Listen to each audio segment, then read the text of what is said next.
ነግረህ ጀዋር በደንብ አናሊሲሱን ሰርቶታል። የትኛው አካል ሊደግፈው እንደሚችል የፖለቲካል ትኩሳቶቹ የቱ ጋር በዛን ዘመን ነው የምልህ የመጣበት ዘመን ላይ አሁን ያ ይሰራል፣ ሌላ ጥያቄ ነው። ገብቷል። ያን ታይም ግን ቦልድሊ መውጣት የሚችልበትን የኢትዮጵያን ሉፕ ሆል አግኝቷል። በቃ የዛን ጊዜ ማለት ነው። ልክ እንደዛ በጣም ብዙ ፖፕሌሽን 120 ሚሊዮን ህዝብ ያለበት ሀገር ላይ ብዙ አይነት የፖለቲካል ጥያቄ ያለበት ሀገር ላይ ምንም ሀሳብ ብታነሳ ባይዞ የሚገዛበት አገር ነው የሚሰለፍልህ ወይንም ደግሞ እንትን የሚል አሁን ይሄ ዶሚናንቱ ምናምን ብለህ የምትለየው አይደለም። ፖይንት ኢዝ የአንተ አፕሮች ነው የአንተ አካሄድ፣ አንተ የምትመርጠውበት የትግል ስልት ምናምን ማተር ያደርጋል። የዛኔ ተከታይ ይኖርሃል። እና ልደቱ እኔ እንትን ነው በቃ ይሄ ዩኒቨርሲቲ ላይ ያስተምር በቃ ወይ ለእኛ ሌክቸር ይስጠን። ገብቶሃል? እኔም ደስ ይለኛል እኮ ሲናገር። ከዛ ውጭ ፖለቲከኛ ነው ለማለት እኔ የዛሬ 10 ዓመት ነው የሰው የፖለቲከኛ አይደለም ያልኩት። ዛሬም ከ10 ዓመት በኋላ ኢዝና ፖለቲሻን ፖለቲካል ምሁር ነው እሱ። በቃ እንደዚህ መዝጋት እንችላለን።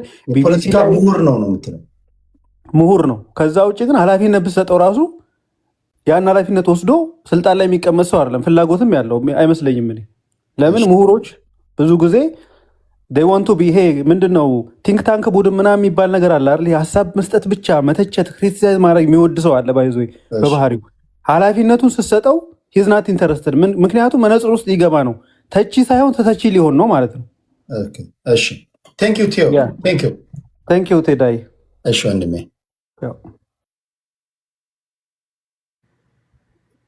ፕሮ ዮሴፍ ይላል። ፕሮ ፒአርኦ ዮሴፍ ምንድን ነው? ፕሮፌሰር ነህ ወይስ ፕሮፌት ነህ? እስኪ መጀመሪያ ላይ ይለን። ተቸገርን እኮ ጎበዝ። ፕሮፌሰር ነህ ፕሮፌት ነህ?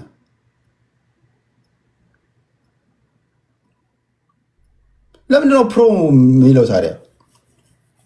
ሰው ለማደናገር ነው። መስተካከል አለበት። ሰውን ፕሮፌሰር ይመስለዋል። አሁን ፕሮፌሰር መስለኝ ተንደርድሬ ያስገብቼ ነበር። ጤና ይስጥልኝ ሮዛ። ቴዲ በጣም ነው አመሰግነው፣ በጣም ስላስገባኸኝ። እኔ አንተ ፊት የመቆም ምንም ብቃት የለኝም። ገባኸኝ፣ ክበርልኝ። አንተ ብርቅና ድንቅ የኢትዮጵያ ልጅ ነህ። ዋልያ፣ የሰሜኑ ዋልያ ነህ አንተ። ከልብ አመሰግናለሁ። እሺ ፈልገ የምትገኝ በመጀመሪያ ለነ ልደቱ ለነ አንዳርጋቸው ምናምን ለነ ጆሃር መሐመድ ልዝፈንላቸው አንድ ዘፈን። አው ልዝፈንላቸው። እሺ በልቤ ፈልጌ በልቤ ያፈቀርኩ በብቸኝነቴ አወጣኸኝ አልኩ። ልብህ ወዲህ ወዲያ ወደ ግራ ቀኝ ሲዋልል ሲዋትት እኔን አስከፋኝ። ደሞ ወዲህ ደሞ ወዲያ ልብ አንቀላፍቶ አይን ቢያይ ደሞ ወዲህ ደሞ ወዲያ ልክ እንደ ፔንዱለም አትሁኑብን በላቸው። ተወዛወዙ አወዛወዙን። እኔ 97 ልጅ ነበርኩ። ቅንጅት ያሸንፋል ብዬ ያለምንም እውቀት ቴሌቪዥን ቀን በቀን ሳፈጥ የነበርኩ። በዛን ሰዓት ልደቱ ያሸንፋል ቅንጅት ይመራናል ብለን ማለት ነው። ስለ ኢህአዴግ ብዙም አላውቅም ማለት ስለ እንዲሁ ጥልቅ እውቀት ያሳልፈናል ያሻገረናል ብዬ አስብ ነበር። አላሻገረንም፣ አሸጋገረን ወደ ወንድሞቻችን እስኪያልቁ ድረስ ማለት ነው የ97ቱን እና አሁን ከርሞ ዛሬም እውነት ኢትዮጵያን አሻገራታለሁ ብሎ መጣ። ሲመጣ ደስ ይላል፣ ቢመጣ ሀሳቡ ደስ ይላል። ማንም ሰው ቢያሻገረን እንፈልጋለን። እኛ የምንፈልገው ማደግ፣ መለወጥ፣ መሻገር፣ ከደህንነት ከጦርነት ነፃ ሆነን ብናልፍ ደስ ይለናል። ልጆች እኛ አሁን እያለፈብን ነው። ለልጄ የትኛው መሪ ነው የሚያሻግረኝ ብዬ እፈልጋለሁ፣ እጓጓለሁ። ታውቃለህ እኔ በጦርነቱ ስላሳለፍ ከ97 ጀምሮ ጦርነት ነው። እነሱም ያመጡብን ጦርነት ነው ሲጀመር። ስንት ወጣቶቻችን ያለቁበት ስቲል ከዛሬ 5 ዓመት በፊት ጆሃር መሐመድ ለሱ ብሎ የሞቱትን ወጣቶች ማለት ነው ቄሮችን ያስጨፈጨፈው ጎበዝ ነው። ጆሃር ይችላል፣ ይናገራል። ግን ደግሞ በእጅ ያዙት ወርቅ እንደ መዳብ ቆጥሮታል። ተሰጥቶት ነበር እድሉን፣ አልተጠቀመበትም። ድጋሚ አሁን የሆነ ነገር ስታጣ ሲቆጭ ታውቃለህ አይደል? እንደዛ ነው እነሱ እየቆጫቸው ያሉት ስላጡት ማለት ነው፣ ስላልተጠቀምኩበት።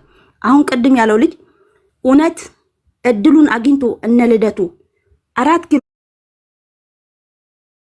ብናስገባቸው ራሱ ካላቸው ማህበር ጋር አንተ ግባ አንተ ግባ አንተ ግባ አንተ ቁጭ በል ወንበሩ ላይ እያሉ እየተገፋፉ እንዲሁ ሲሰቃዩ ነው የሚኖሩት። እኛንም አያሳልፉልንም፣ እነሱም አያልፍባቸውም። እንደዚሁ ከንቱ ሆነው ማለት ነው።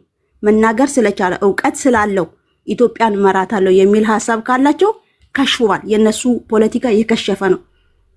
ይሞክሩት። አሁን እየሞከርን ነው። ሰውዬው እየሞከረልን ነው። አልহামዱሊላህ እየተሻገርን ነው ብለን ተስፋ አለን። ሁላችንም ከዘር ከብሔርተኝነት እኛን ያስወጡን፣ በቃ አይክተቱን። እነሱ ቦክተው ኮምጥጠዋልና እኛን ደግሞ አያስገቡን፣ አያቦካኩን። በፈጣሪ ልለምናቸው፣ በፈጣሪ እንለምናቸው ሁላችንም። በቃ እነሱ አልፎባቸዋል። ወጣቶች እየመጡ ነው ኢትዮጵያን የሚመሩ። አዎ ይሄ ሰውዬ ደግሞ 1000 ዓመት አይኖርም እኮ ነገ ይወድቃል፣ ሸምበቆን ይሰበራል፣ ሌላ ተተኪ ይመጣል። ግን እነሱ አልፎባቸዋል። ይሄ ሰውዬ ያሻገረን ነው፣ እየለፋልን ነው። እሱ ከመጣ በኋላ ብዙ አይነት ነገር አይተናል። 27 ዓመት ያላየ ነው ማለት ነው። 27 ዓመት ያላየ ነው። ብዙ አይነት ፕሮጀክቶችን እያሳየን ነው። ብዙ አይነት ለውጥ እያሳየን ነው። ለውጥ ሲመጣ ደግሞ ብዙ ነገር ተቃራኒ ነገር ሊመጣብ ይችላል። አዎ ስትሻገር ዝም ብሎ ባንዴ ሁሉም ባልጋ አሁንለም የሆነ መንገጫገጭ ይኖራል። በዛ መሃል ደግሞ በዛም ያክል ጦርነት ውስጥ ራሱ ይሄንን ሁሉ ሰው ፕሮጀክት ሰርቶ ሰውየው ሲያሳየን መስራቱን እንዳልሰራ አድርጎ ማንቋሸሽ። በሱ ጊዜ ጦርነት ነው ያየነው። በልደቱ ጊዜ ጦርነት አላየንም አልነበረም? የሰሜኑ ጦርነት አልነበረም? ኢትዮ ኤርትራ ስንት ወጣቶቻችን አልቀበርም? አልሞቱም? ሜዳ ላይ አልቀሩብንም? ቀርተውብናል። ይሄ ሰውዬም ደግሞ ሲመጣ ሽኩቻ አለ፣ የትም ሀገር ሽኩቻ አለ። እያስተካከለ ነው። ነው። እንትማማ፣ እንታረቅ፣ በጠረጴዛ ዙሪያ ይፈታል ችግራችሁ፣ ነፍጥ አንግባችሁ ጫካ አትግቡ እያለ እየለመነ ማንም ግን ጫካ የገባውን አይናገርም። ፊት ለፊት ያለውን ሰውዬ ብቻ ነው የሚናገሩት። ገዳይ ነው፣ ጨፍጫፊ ነው፣ ምንትስ። አዎ የሆነ ነገር ሊያሸንፍ ሲል መንገጫገጭ ይኖራል፣ ያሸንፋል ደግሞ። እውነት እነሱ ልብ ካላቸው ወላሂ ጎበዝ ነን ካሉ አገር ላይ ኢትዮጵያ ላይ ገብተው ወንበር ይሰጣቸው፣ ቁጭ ብሎ ፓርላማ ውስጥ ይወዳደሩ፣ ይፋለሙ፣ ሰውየው ይለቅላቸዋል። ሙጭጭ አይልም፣ እርግጠኛ ነኝ። ግን ልብ የላቸውም። አንዳርጋቸው ባለፈው ምን አለ? ና ታገል ግባና እስቲ አንተ ና ሲለው ለእኔ አንድ ሰው ነኝ በገባ ምን ጠቅማለሁ? እዚህ ሆኜ ግን 100 ሰው ባነሳሳ እጠቅማለሁ። እዛ ሆኖ 100 ሰው ቢያገዳድል ለሱ ክፍያ አለው። የመቶ ሰው ደም ለሱ ክፍያው ነው፣ ግብሩ ነው ማለት ነው። እሱ መታገል አይፈልግም። በወረቀትና በፌስቡክ በዩቲዩብ ያታገላል ማለት ነው። ግን እዚህ የሚሞተው ሰው እናት አለችው፣ ሚስት አለው፣ ልጆች አሉት። በነሱ አምባጓሮ ማንም አይሞትላቸውም። የሞቱት ይበቃናል እስከዛሬው። በጣም ነው የማመሰግነው ቴዲዬ፣ ክበርልኝ፣ ጤና ይስጥክ፣ እድሜክ ረጅም ይሁን፣ እንጀራክ ሰፊ ይሁንልክ፣ የሰው ሞዴል ይስጥክ። አሁንም እንደተወደድክ ነህ። ሰላም ካንተ ይሁን። እሺ ቴንክ ዩ ሮዛዬ፣ ቴንክ ዩ ከልብ አመሰግናለሁ። እሺ ቀኔን የሚያፈካ ምርቃት ነው። እንዲህ ያሉ አድማጮች ሲመጡ ቀናችሁ ይፈካል። እሺ አቤል ቀብራራው አስገባቸዋለሁ። ሌሎቻችሁን ቆይ። ጤና ይስጥልኝ አቤል። ጤና ይስጥልኝ ቴዲ፣ ስላየሁ በጣም ደስ ብሎኛል። ሳይለንት አድማጭ ነኝ። በእውነት የምታደርጋቸው ዲስከሽኖች በጣም ደስ የሚሉ ናቸው። እኔ በዛሬው ስብሰባ ላይ ያየሁትኝ እንዳንድ ለኢትዮጵያ ዋጋ ከከፈሉት ውስጥ አንዱ ነኝ። መከላከያ ሰራዊት ውስጥ በሰሜን የነበርኩ ሰው ነኝ። እንደውም መስፍን ፈይሳን ብታመጣው አንዳንዴ ብናወራ ደስ ይለኝ ነበረ። ምንድን ነው ያየሁት? ለውጥ ይመጣለኝ። ሰላማዊ ትግል፣ ጦርነት ምን ያህል አስከፊ እንደሆነ ያውቀዋለሁ። እንቁ ኢትዮጵያውያን እንደ ቅጠል ረግፈን ስንት ድል ያደረግነውን ምሽግ 15 ደቂቃ ሰብረን ገብተን አገሪቷን ማዝ እየቻልን ውጡ ተብለን ከወጡት ውስጥ አንዱ ነኝ። በሰሜኑ ግንባር ማለት ነው። የምታየው በሰው ልጅ መነገጃ ነው አድርጎት ያሉ ፖለቲከኞች። ህወሓትም ገምግመን ምንም ለውጥ አታመጡም ብለው አድዋ ላይ ቁጭ ብለን ሁላ ተገማግመን ነበረ። በሰሜኑ ስለነበረው ውጊያ ከኢትዮ ኤርትራ ጦርነት ማለት ነው። ምንም አታመጣም ይህን ከባድ መሳሪያ ይዘህ ሶሎዳ ላይ ብትወጣ ምንም አታመጣም ነው ያሉ። በህግ ለውጥ እናመጣለን ያልናቸው ከነሱ ጋር በልዩነት ወጣን፣ በልዩነት ተለያየን። ከወጣን በኋላ ደግሞ የምናየው 97 ላይ ነበረ።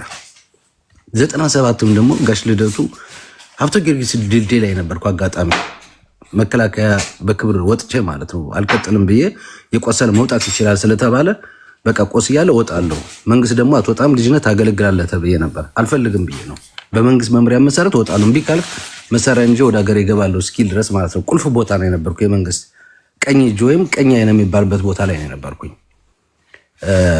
ከዛ በኋላ የጋሽ ልደቱ በነጭ ዋዝ መኪና ነው አስታውሳለሁ፣ አሰብን እንመልሳለን፣ የወያኔ መንግስት እንጥላለን ብሎ እንትን ሲል ልቤ ውስጥ ገባ። ንግግሩ ሳበኝና ቀየረኝ። ግን ቅድመ ዝግጁነት አላደረጉም። ቢያንስ የታጠቀ ኃይል ማዘጋጀት ነበረበት ያን ነገር ሲያደርገው። ለምን መለሰ ሲናገር አንዴ ሜዳውም ይሁ ፈረሱም ይሁ ብሎ ተናግሮ ነበረ በመድረክ ላይ ታስታውሱ እንደሆነ 17 ዓመት ታግለን ያመጣነውን እንደዚህ በጠረጴዛ ዙሪያ እንደ ቀልድ ትወስዳላችሁ፣ ሜዳውም ይሁ ፈረሱም ይሁ ብሎ አለኝ። ታግል አሸንፈኝ አይነት ነገር ነው የሱ ንግግር እና ያ ሁኖ በዛ ግርግር ላይ ይቅርታ ጠይቆ በመውጣቱ ብቻ ቅር ብሎ የነበረ ግን ሳዩ ደግሞ ጥሩ ነው። እንኳን ኖረ በህይወት ነው ያልኩኝ። እወዳቸዋለሁ። በጣም ጎበዝ አቋም ያለው ሰው ነው። እንደ ሌሎች እንኳን ሂዶ ከኤርትራ እንደነ ብርሃኑ ነጋ ነፃ ወጣለሁ ብሎ በዛ እንኳን አለደን ያልኩኝ። ይሄ ሰው ለውጥ ያመጣልናል። የኢትዮጵያን ያለምንም ደም ኢትዮጵያ ትቅደም ነው። በቃ ጦርነት ይብቃል። ጦርነት አስከፊነት ነው ቴዲዬ። በእውነት ነው ነገር ስንት ወጣት የ18 ዓመት ያልሞላነን በወቅቱ 17 ዓመት የሀገር ፍቅር ስሜት ይዞን ነው ከኛ ቤት ሽሮ ሸራሸራሮ እየተባለ የተገባው። ኤርትራ ማዝ እየቻለን ውጡ ደግሞ በዛ ላይ ተብለን ስንወጣ ለትግራይ ንጹሐን ህዝብ ሾ ተክሎን የተመለሰ ህወሓት በጣም ነቀርሳ ነው። ግን አብይ ሲመጣም ራሱም ያልደገፍኩት ምክንያት ምንድነው? ህገ መንግስቱ መቀየር አለበት ብዬ ከማምኑ ሰው ውስጥ አንዱ እኔ ነኝ። እስከ መገንጠል የሚለውን ነገር አልቀበለውም። በመከላከያም ተገማግመን ብዙ ነገር ሆናለኝ። እንደገና በመታወቂያ ላይ የብሔር ብሔር መታወቂያ እየተባለ እንደ ሁቱና እንደ ቱትሲ ነው የምንሆን ብለን አድዋ ላይ ቁጭ ብለን ተገማግመን ግን ምንም አታመጣም አይነት ነገር ነው። ግን ለውጥ መጣ። የእጃቸውን ያገኙትኝ እውነት ነገር ምለ እኔ ከስንት ዓመት በኋላ እግዚአብሔር የሙሴ አምላክ ተበቅሎ ስላሳየኝ ህወሓትን ደስ ብሎኛል። ሌላ ህወሓት ላይ ነው ያለንን። አሁን የህወሓት ህገ መንግስት ያስቀመጡትኝ ሻዕቢያ፣ ኦነግ እና ወያኔ ያስቀመጡት ህገ መንግስት ላይ ነው ህዝቡ እየተሰቃየ ያለው። እስከ መገንጠል ደስ ሲለኝ እመራለሁ፣ ካልሆነ እገነጠላለሁ፣ እከልላለሁ እያሉ። ስለዚህ ይሄ ያለ ጦርነት በሶሻል ሚዲያው ለውጥ ማምጣት ይቻላል። ወደ መሬት ይውረድ ነው። ወደ መሬት ከወረደ ለውጥ ይመጣል። ግን ዝም ብሎ የሰካራም ድርሰት መሸታ ቤት የሚነበብ ከሆነ ግን ህዝብ ነው የምናስጨርስበት። በቱኒዚያ ማይተህ እንደሆነ አንድ ሰው ነው ለውጥ ያመጣ፣ ራሱን አቃጠለ። ስንት ለውጥ በግብፅ ጦርነት፣ ግብፅም ደግሞ ይኸው በህዝብ አመፅ ለውጥ ነው። ማነው አንድ ጊዜ በጥይት የተሳተው ፕሬዚዳንት ኢትዮጵያ ውስጥ መጥቶ ማን ሙባረክ ነው የሚባለው፣ እሱንም የጣለው ያ ሙስሊም ሙባረክ ቴንኪዩ። እና በህዝብ ለውጥ ሊመጣ ይችላል። እና ቅርጽ ማሳዝ አለባቸው። ዋናው ትልቁ ነገር ቅርጽ ካላዙ፣ አንድነት ከሌላቸው አሁንም ልክ እንደ ሮቤል ነገድ ወላዋይ ነው የሚሆኑ። እና ጦርነትን ለሰው ልጅ አትመኘው። አልፎም እንኳን በ2011 ሊቢያ በነበርኩበት ሰዓት ጋዳፊ የወደቀ ጦርነት እዛ ውስጥ እንዲሁም እንደ ቹኩቤራ ልንሆንም ነበር። ለእሱ ልንታጠቅለት ሁላ ነበር። የእኛን ዜጎች እዛ ብዙ ነገር ስለነበር ለበቀልም ልገባም ሁላ ነበረ። እውነት ነው የምልህ ጓደኞቼ ናቸው እዛ መከላከያ የነበሩ። እነሱ ጋር ተደዋወል ኖ ነው ያሉኝ። በቃ እንዳትገባ ነው ያሉኝ። እና እዛ ውስጥ የሚደረገው ስቃይ እንዳይመስል ሌቦች ስልጣናቸውን ከማድረግ ላይ ማድረግ ለመስጠት የሚሄዱ ናቸው ሁሎችን ስታያቸው። እና ይህ ሰውዬ ለውጥ ያመጣል ብዬ አምናለሁ። ጋሽ ልደቱ በደንብ አድርገን እንንከባከበው። ይህን ሰው እውነተኛ ነው። እና አመሰግናለሁ ቴዲዬ። ከልብ አመሰግናለሁ አቤል ቀብራራ። እና ሰውየውም ደግሞ ወደ ስብሰባው ያልመጣው ንቀት ነው። ህወሓትም በፊት እንዲህ ነው ነበረ የምትንቀን፣ በግምገማ ላይ ንቀት አለ። አይ ምንም ለውጥ አያመጡም ብሎ ነው ስብሰባ ውስጥ ያልገባ። አብይ ይገባል እየተባለ እየጠበቀ ነበር፣ እያየው ነበረ። ያልገባው ምንድነው? ንቀት አለ። ከበፊትም ትግል ላይ እንደዚህ መናቅ ምን ያመጣል ማለት ነገር አላቸው። ገባ ለውጥ አያመጡም አይነት ነገር እና ንቀት ደግሞ ውድቀትን ነው የሚያመጣው። የራሱን ዜጋ በድሮን የሚደበደብ እኮ ነው። የራሱን ዜጋ የኢትዮጵያ ህዝብ በጠዋት ተነስቶ ዳቦ የሚል ህዝብ እኮ ነው ያለን። የኢትዮጵያን ህዝብ በጠዋት ተነስተን ከጥይት ብላ እየተባለ ምንድን ነው? ወዴት ሲሄድን ነው? እና አንዳንድ እህቶችም እዚህ ፖለቲካ ሲናገሩ ያለው ምን ስቤ ሰራተኛ የነበሩ እንደዚህ አይነት ነገር ናቸው። የካድሪ የባለስልጣን ልጆች ናቸው። ብዙም ጊዜ እዚህ በአሜሪካም በአውሮፓም ተቀምጠው ንጹሐን የኢትዮጵያን ልጆች የሚያስጨፈጭፉት ያለ እና አቋም ያስፈልጋል። ጋሽ ልደቱ አቋም ይኑርህ።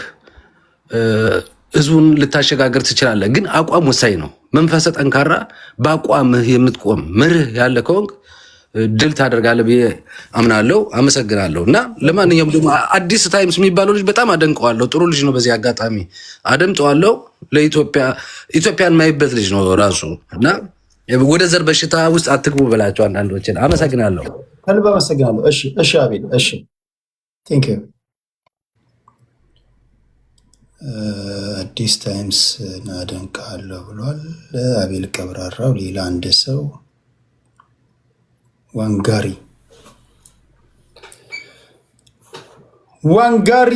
ኔትወርኩ የዋንጋሪ እኮ ያስቸግረናል ከኢትዮጵያ ስለሆነ። ሴት አለው ዮተር። እሺ ያንተ መጥቷል። እሺ ቅድም ባሱስ ነበር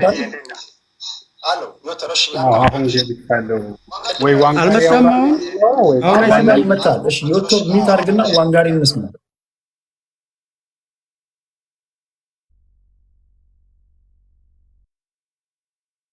ቴዲ ሰላም ነው? እንዴት ነህ? አለን ዋንጋሪ። እንደ ሁልጊዜው ዛሬ ኔትወርክ በጣም እየበጠበጠ ነው። ኤኮ አለው።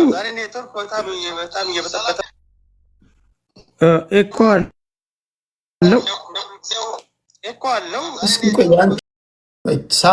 ምን ያህል ሰው አሁን አንተ እዚህ? እሺ 5 ሰከንድ ነው በፈጅ ነው በጥያቄ ምን ያህል ሰው አሁን አንተ እዚህ ሚዲያው ውስጥ ምን ያህል ሰው ጠይቀሃል? አሁን ጥያቄ ብዙ ጊዜ ኢንተርቪው ታደርጋችኋለህ፣ እዚህ የተለያየ ዲቤት ታደርጋላችሁ ምናምን እና ምን ያህል ሰው አድርገሃል? እስኪ ለምሳሌ ፈልጊው እና በዚሁ ቀጥላለሁ ወደ ሐሳብ። በቁጥር አላውቅም፣ በጣም ብዙ ይሆናል። እኔ በጣም ብዙ ነው።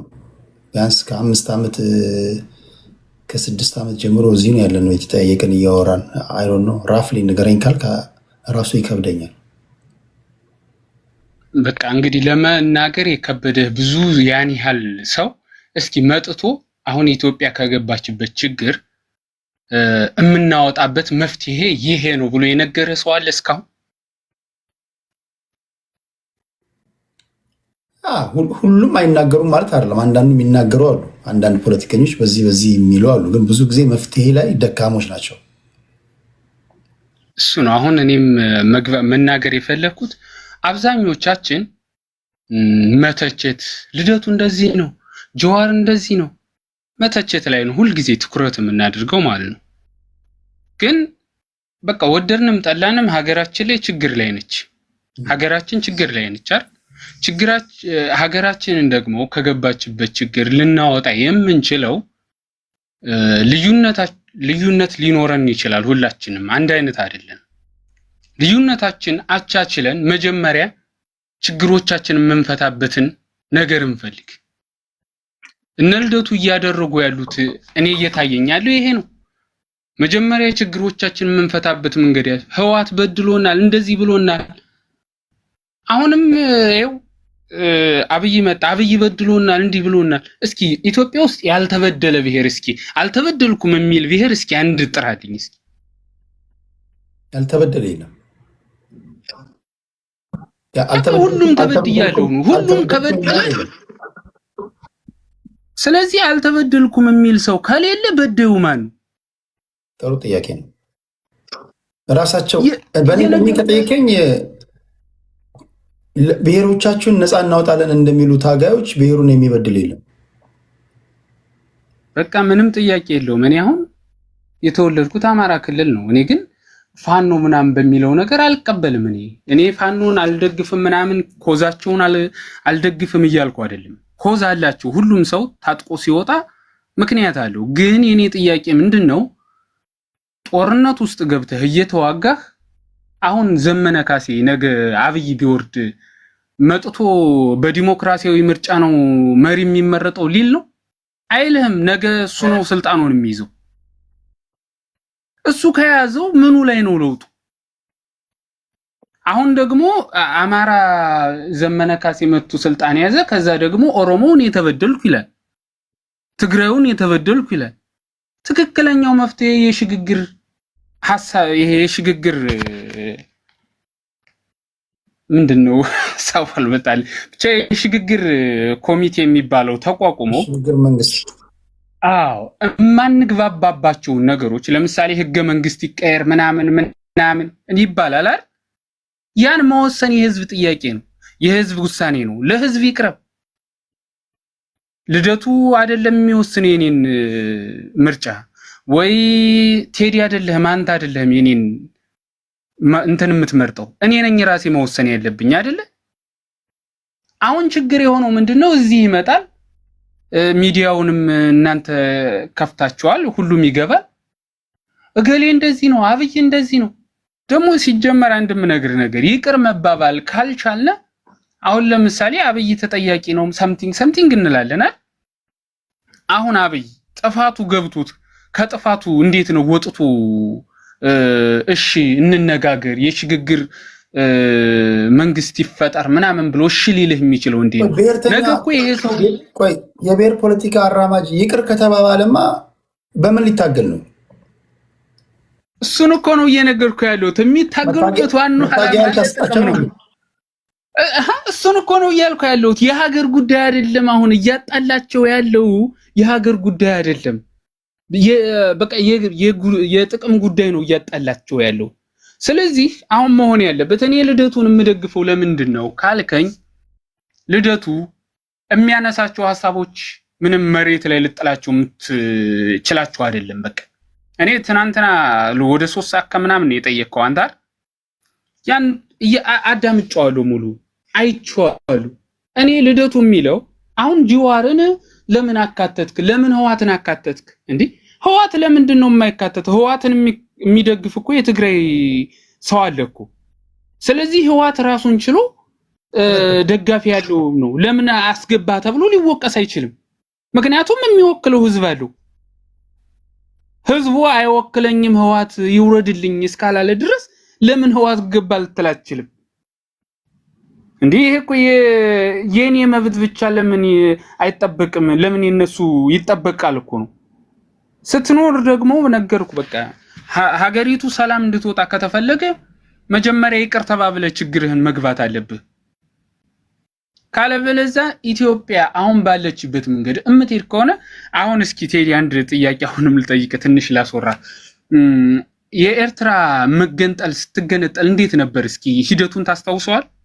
ያው በታሪክ እኔም ማስታውስ ያነበብኩ በታሪክ ነው። አንተም በታሪክ ይመስለኛል ልጅ ነህ ብዬ አስባለሁ። ኤርትራ እኔ ታሪኩ 1952 ላይ ጸሐፌ ትእዛዝ አክሊሉ ሀብተወልድ የተባሉ የኢትዮጵያ ምሁር ኤርትራውያኖችን አግባብተው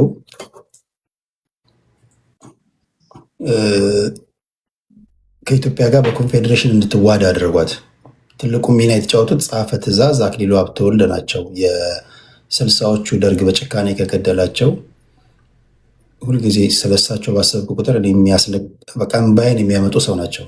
ኢትዮጵያ ልጇን በላች ከተባለ እንደ ጸሐፌ ትእዛዝ አክሊሉ ሀብተወልድ ነው። እኚህ ሰው ኢትዮጵያ አየር መንገድን የመሰረቱ፣ ብሔራዊ ባንክ ያቋቋሙ፣ ኢትዮጵያ ከሊግ ኦፍ ኔሽን ወደ አፍሪካ ህብረት እንድትገባ በዲፕሎማሲ መልክ በቃ አገራችን ሀገር እንድትሆን ካደረጉ ዲፕሎማት ወይም ደግሞ ፖለቲከኛ አንዱ እሳቸው ናቸው።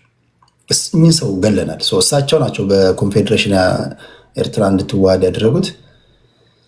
ዘንድ መወዳቸው እና ማከብራቸው ንጉስ 1957 ላይ ጃንሆይ ኮንፌዴሬሽኑን ዲዞልቭ አደረጉና በወቅቱ የትግረኛና የአማርኛ ቋንቋ ትግረኛና አረብኛ ቋንቋ በኤርትራ ይነገር ነበር። ያን ዲዞልቭ አድርገው ትግረኛና አረብኛ ቀርቶ አማርኛ የስራ ቋንቋ እንዲሆን አደረጉ። ይሄ 1957 ላይ። ከዛ በኋላ መታገል ጀመሩ። ደርግን ጣሉ። 1991 ላይ ደርግን ከጣሉ በኋላ ድጋሚ ልክ ደርግ በወደቀ ማግስት ሪፈረንደም ማዘጋጀናሉ። እንደው አንዳንዶች ሪፈረንደም እኔ በዛን ጊዜ ሪፈረንደሙ ምን ይበል አላውቅም፣ ግን በሰዓቱ የነበሩ ሰዎች ነፃነት ወይም ሞት የሚል ምርጫን ያቀረቡላቸው።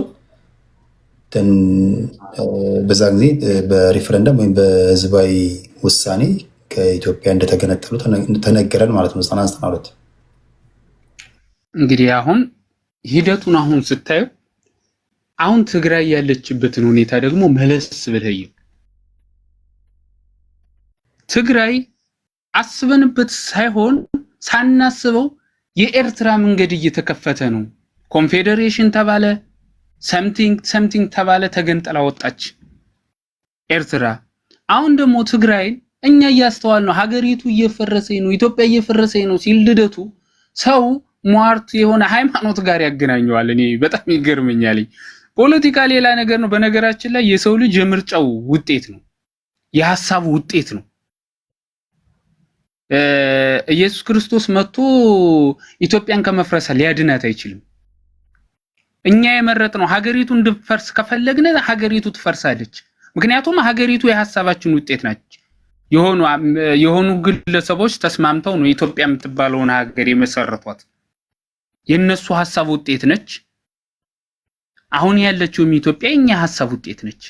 ስለዚህ እየነገርኩ ያለሁት ትግራይንም አሁን ሰው እያስተዋል አይደለም። አሁን መንግስት ትግራይን እያስተዳደረ ነው ብለህ ታስባለህ ቴዲ? አይ አላስብም። እንግዲህ አንድ መንግስት አንድን ክልል በኔ ሀገር ውስጥ ነሽ ብሎ የሚያስባትን ክልል ማስተዳደር ካልቻለ ራሱን በራሱ ማስተዳደር ቻለ ማለት ትግራይ ራሷን ችላ ሀገር እየሆነች ነው። ዲፕሎማሲ ሌሎች ሀገሮች ጋር ግንኙነት እያደረገች ነው ትግራይ ራሷን ችላ። ስለዚህ ትግራይም ሳናስበው ተገንጥላ እየወጣች ነው። እኛ ግን ኢትዮጵያ አትፈርስም፣ ኢትዮጵያ እንትን አትልም ብለን እንከራከራለን አሁንም ድረስ። የሚገርም ነገር ማለት ነው። ሂደቱ ላይ ነው ያለችው። የኤርትራን ሂደት እየተከተሉ ነው፣ እነሱም እየተገነጠሉ ነው። አልገባንም። እሱ ምን መሰለ አሁን ብትርነትና እልህ ነው እንጂ ከ10 ኤርትራውያን ውጭ ያሉትን ተዋቸው። ውጭ ያሉት ድሎት ላይ ስላሉ ነፃነት ሊሉ ይችላሉ። በአሜሪካ ዩሮፕ የሚያገኘውን ነፃነት አሴፍ ሀገሩ ላይ ያገኘ እንዳለ አድርጎ ነው የሚያስበው። ተወሱን አስመራ ያለውን አንድ ኤርትራ የምጠይቀው እንዴት አንድ ልሁን ከኢትዮጵያ ጋር ነው? አሁን ትልቁ ችግር የሚፈጥሩብን ዩሮፕ እና አሜሪካ ያሉ ዜሮን ኬር። እነሱ ኤክሰርሳይዝ የሚያደርጉት ነፃነት አገር ቤት እዛ ያለ ይመስላችኋል። ለዛ ነው በልህ በምናምን አንዳንድ ሆነ የሚለዋል እንጂ ትልቅ ሚስቴክ እንደሰሩ ይነግረዋል። ተገንጥለህ ሲንጋፖር እናደርጋለን ይልሃል። ሲንጋፖር አይደለም የምትሆነው፣ የአንድ ሰው እስረኛ ነው የምትሆነው።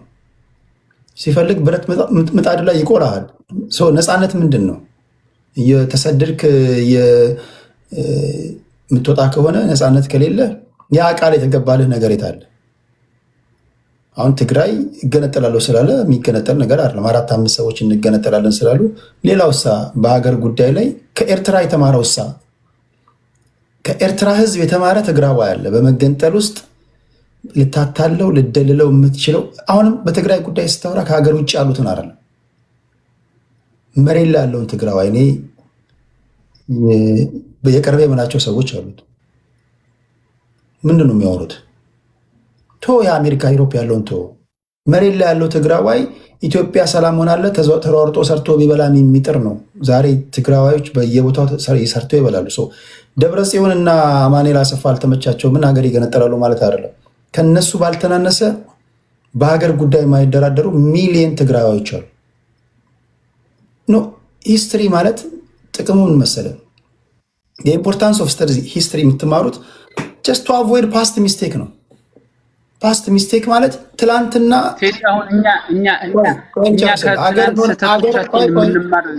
አራት ሰው ወይ 5 ሆነ እንገነጠላለን ብለህ ወይ ነፃነት ባርነት ምናምን ስላልክ መገንጠል አትችልም።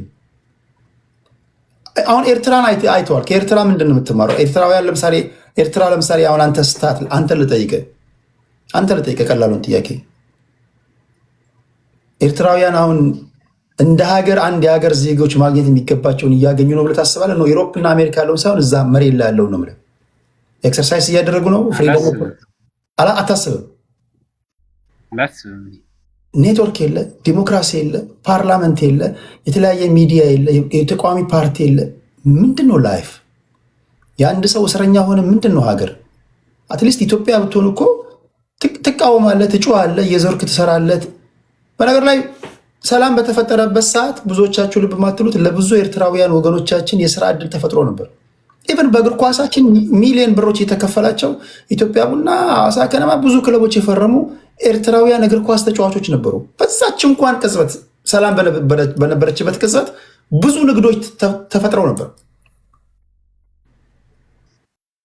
አይደለም? ይሄ ነው ለህዝቡ አንድ ኤርትራዊ እየፈለገ እየወጣ እየገባ እንዲነግድ፣ ኢትዮጵያ እንዲሰራ፣ ኢትዮጵያዊ እዛ እየሄደ እንዲነግድ፣ ያ ነበር የሚያስፈልገን። ነገር ግን ኢንተረስት ግሩፖች ናቸው ፖለቲካው የሚዘውሩት። የማን ኢንተረስት ግሩፕ ነው የሚታወቅ ነው ሰው። ያን ያዩ ትግራዋይ ገነጥላለሁ ስትለው ወዴት ነው የምትገነጥለው? ወዴት ነው የምትገነጥለኝ ይላል። ኦኬ ንገረኝ፣ እንዴት ነው የምታኖረኝ ይላል። አሁን አንድ ጣማ ረዶም የሚባሉ የትግራይ ክልል ውስጥ የመድኃኒትና ቁጥጥር ባለስልጣን የነበሩ ሰውን አዲስ አበባ ስምረት ፓርቲ ውስጥ ነው ያሉት። አሁን ሲናገሩ እሳቸው ቲፒኤልኤፎች ትግራይ ጋር እያደረጉ ያሉት ነገር ተመሳሳይ ኢሳያስ አፈወርቂ አስመራ ላይ የሚያደርገውን ነገር ነው ተግባራዊ እያደረጉ ያሉት።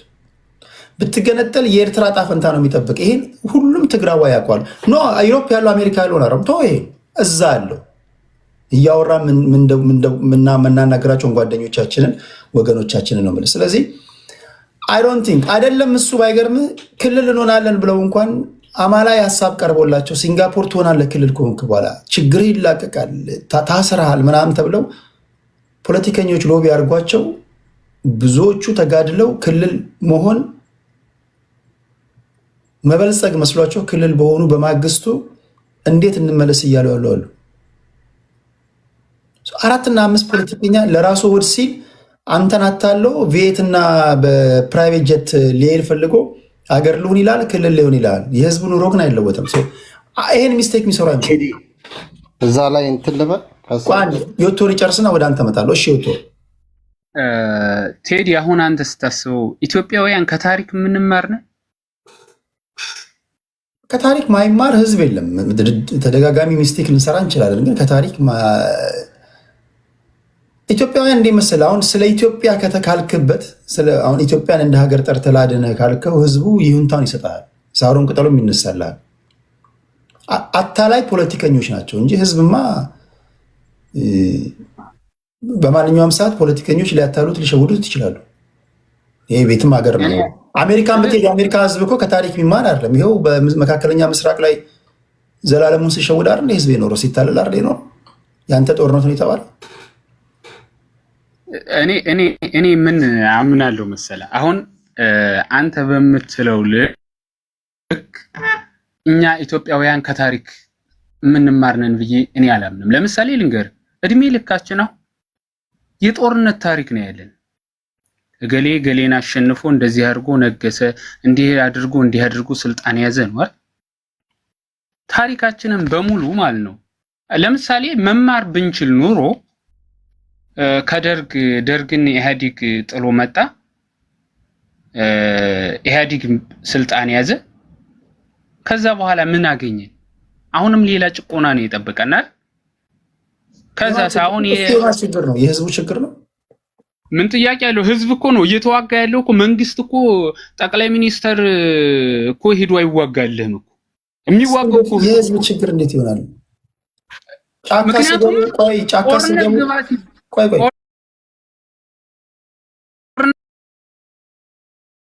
ህዝብ እኮ ኢስዋላባት እኛ የምናራምደው ፖለቲካ የኤሊት ቴዎሪ ነው።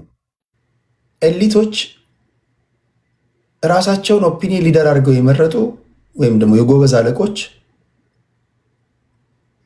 4 ወይ 5 ሆነው ይነሳሉ። ችግራችሁ ይሄ ነው ብሎ ምንድን ነው ብሎ አልጠየቁንም በአግባቡ። ለምሳሌ አንድ ምሳሌ ልንገርህ። እኔ አንድ ማቅበት አካባቢ አንድ ገጠር ውስጥ የሆነ የፖለቲካ የኢህአዴግ ሰው ነው። ድሮ ለምርጫ ቀስቀሳ ሄደን ለስራ በቋንቋችሁ ተማሩ፣ በቋንቋችሁ አለመማር ጭቆና ነው ምናምን ይላቸዋል። እና በዚህ እኛንን በቋንቋችሁ እንድትማሩ ያደረግናችሁ እኛንን ከቋንቋችሁ ውጭ ሌላ መማር ጭቆና ነው ሲላቸው እነዛ አልተማሩም ኢሊትሬት ናቸው የሚባሉት የህብረተሰብ ክፍሎች የመለሱለት መልስ ያስገርመኛል። ቋንቋችንንም አናውቀዋለን ብትችሉ ሌላ ቋንቋ አስተምሩ ነው ያሉት። ምን ነው የምታወራው?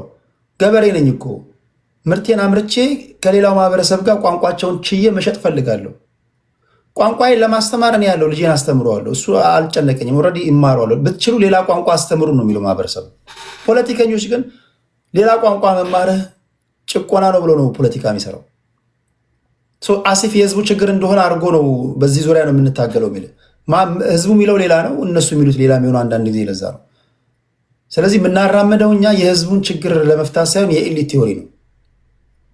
የኤሊት ቲዮሪ ነው። ግን የኤሊት ቲዮሪውን ተቀብሎ አብሮ የሚሄዱ ህዝብ ነው፣ የሚዋጋልህ ህዝብ ነው። ስለዚህ ለምሳሌ ፎከስ ማድረግ ያለበት ኤሊቶች ላይ ነው። ፋኖ የሚባል ድርጅት አለ አይደል? አሁን የሚዋጋ እየተዋጋ ያለው የተወሰኑ ሰዎች ሀሳቡን ይዘውት መጡ። ማን ተቀብሎ ተከተለ? ህዝብ ተቀብሎ ተከተለ፣ ገባ፣ እየተዋጋ ነው አሁን አይደል? ህዝብ እኔ ሁልጊዜ ኢሊት ይባላል። ምናልባት ኢሊቱ ሀሳቡን ሊያመጣው ይችላል። ሀሳቡን ግን ተሸክሞ የሚዞረው ህዝብ ነው። ህዝብ ትለው የትኛው ነው? አሁን እኮ ህዝብ ራሱ ለማለት አሁን እኮ ይኸውልህ በብሔር ፖለቲካ ውስጥ ትልቅ ችግር ውስጥ የገባ ነው።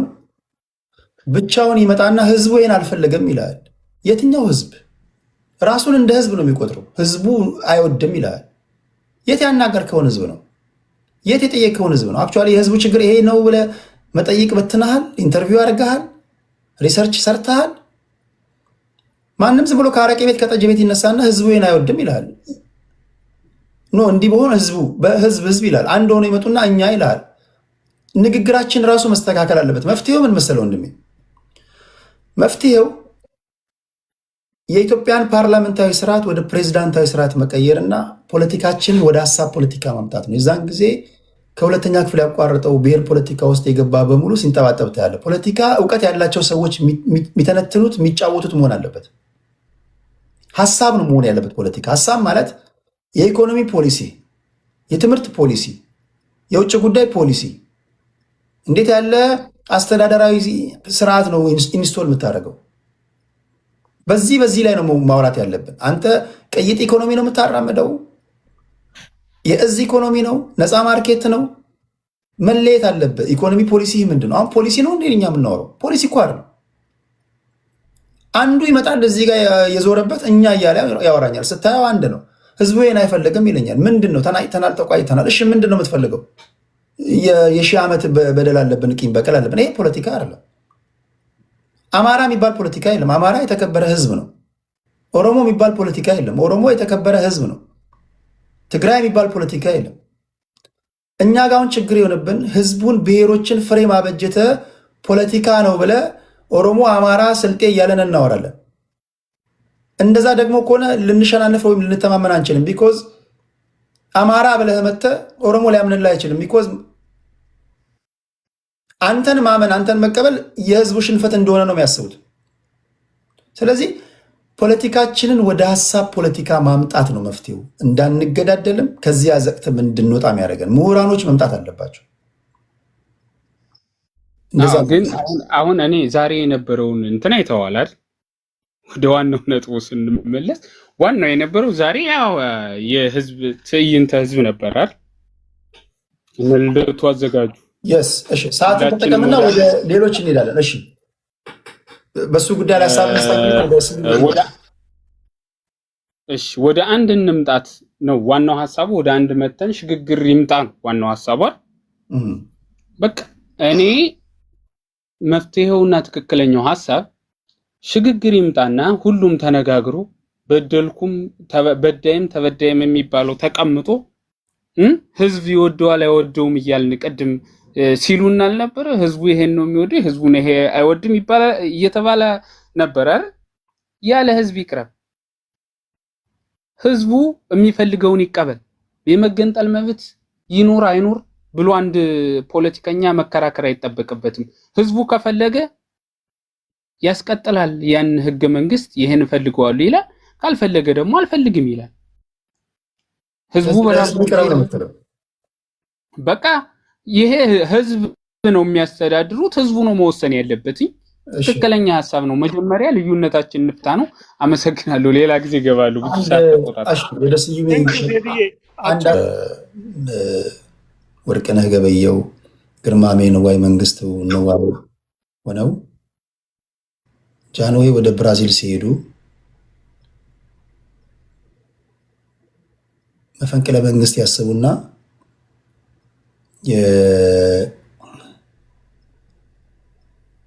ማናቸው ስማቸው ጠፋብኝ። አንድ አስራተ ካሳ አይደሉም፣ አስራተ ካሳ ናቸው። እሳቸውን በጃንሆይ ቦታ ለመተካት አስራተ ካሳ ማለት የጃንሆይን ልጅ የሚያገቡ ሰው ናቸው። ልዑል ራስ መንገሻን በጃንሆይ ቦታ ለመተካት በደንብ ስሙ። አሁን ህዝቡ የሚባለው ነገር እንዴት አስቂኝ እንደሆነ ልክ ጃንሆይን የያዘችው ፕሌን ወደ ብራዚል መሄድ ስትጀምር እነዚህ ሰዎች ሚዲያውን ይቆጣጠሩና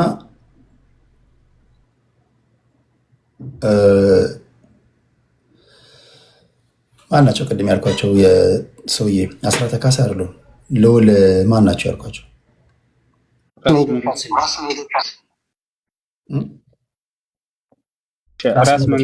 ራስ መንገሻን ያግባቧቸዋል። አንድ ቤት አስቀምጧቸውና ይህን የሚያደርጉት ሁለቱ ወንድማማቾች ግርማሜ ነዋይ እና መንግስቱ ነዋይ ናቸው።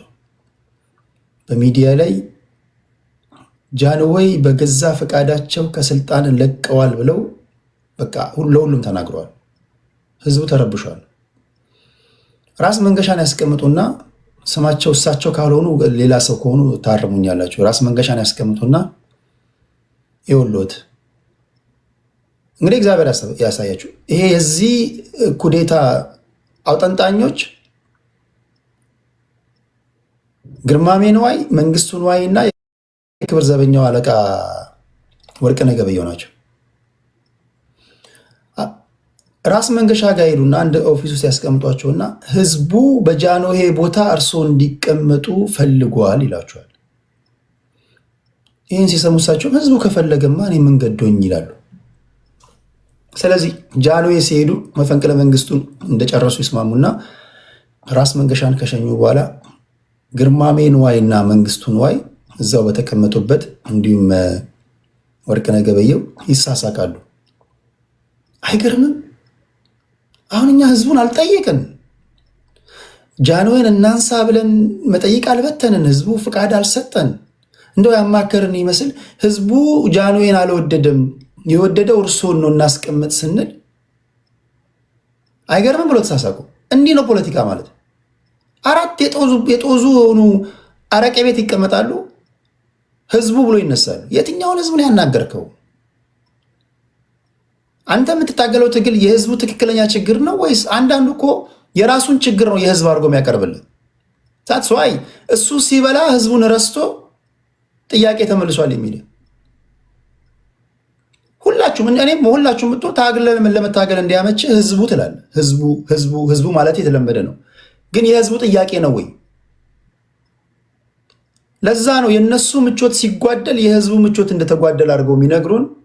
የነሱ ምቾት ሲሟላላቸው ቁርሱን አዲስ አበባ ምሳውን ዱባይ የሚበላ አንድ ፖለቲከኛ ብሔር ፖለቲከኛ ጥያቄ ተመልሷል ይላል። በቪየት የሚሄድ ከሆነ ያ ከተጓደለበት ምቾቱ ከተጓደለበት ደግሞ ታይቶም ተሰምቶም የማይታወቅ የህልውና አደጋ ውስጥ ገብቷል ህዝቡ ይላል። ይሄ ነው ሲያታለን የኖረው። ለዚህ መፍትሄው ምንድን ነው?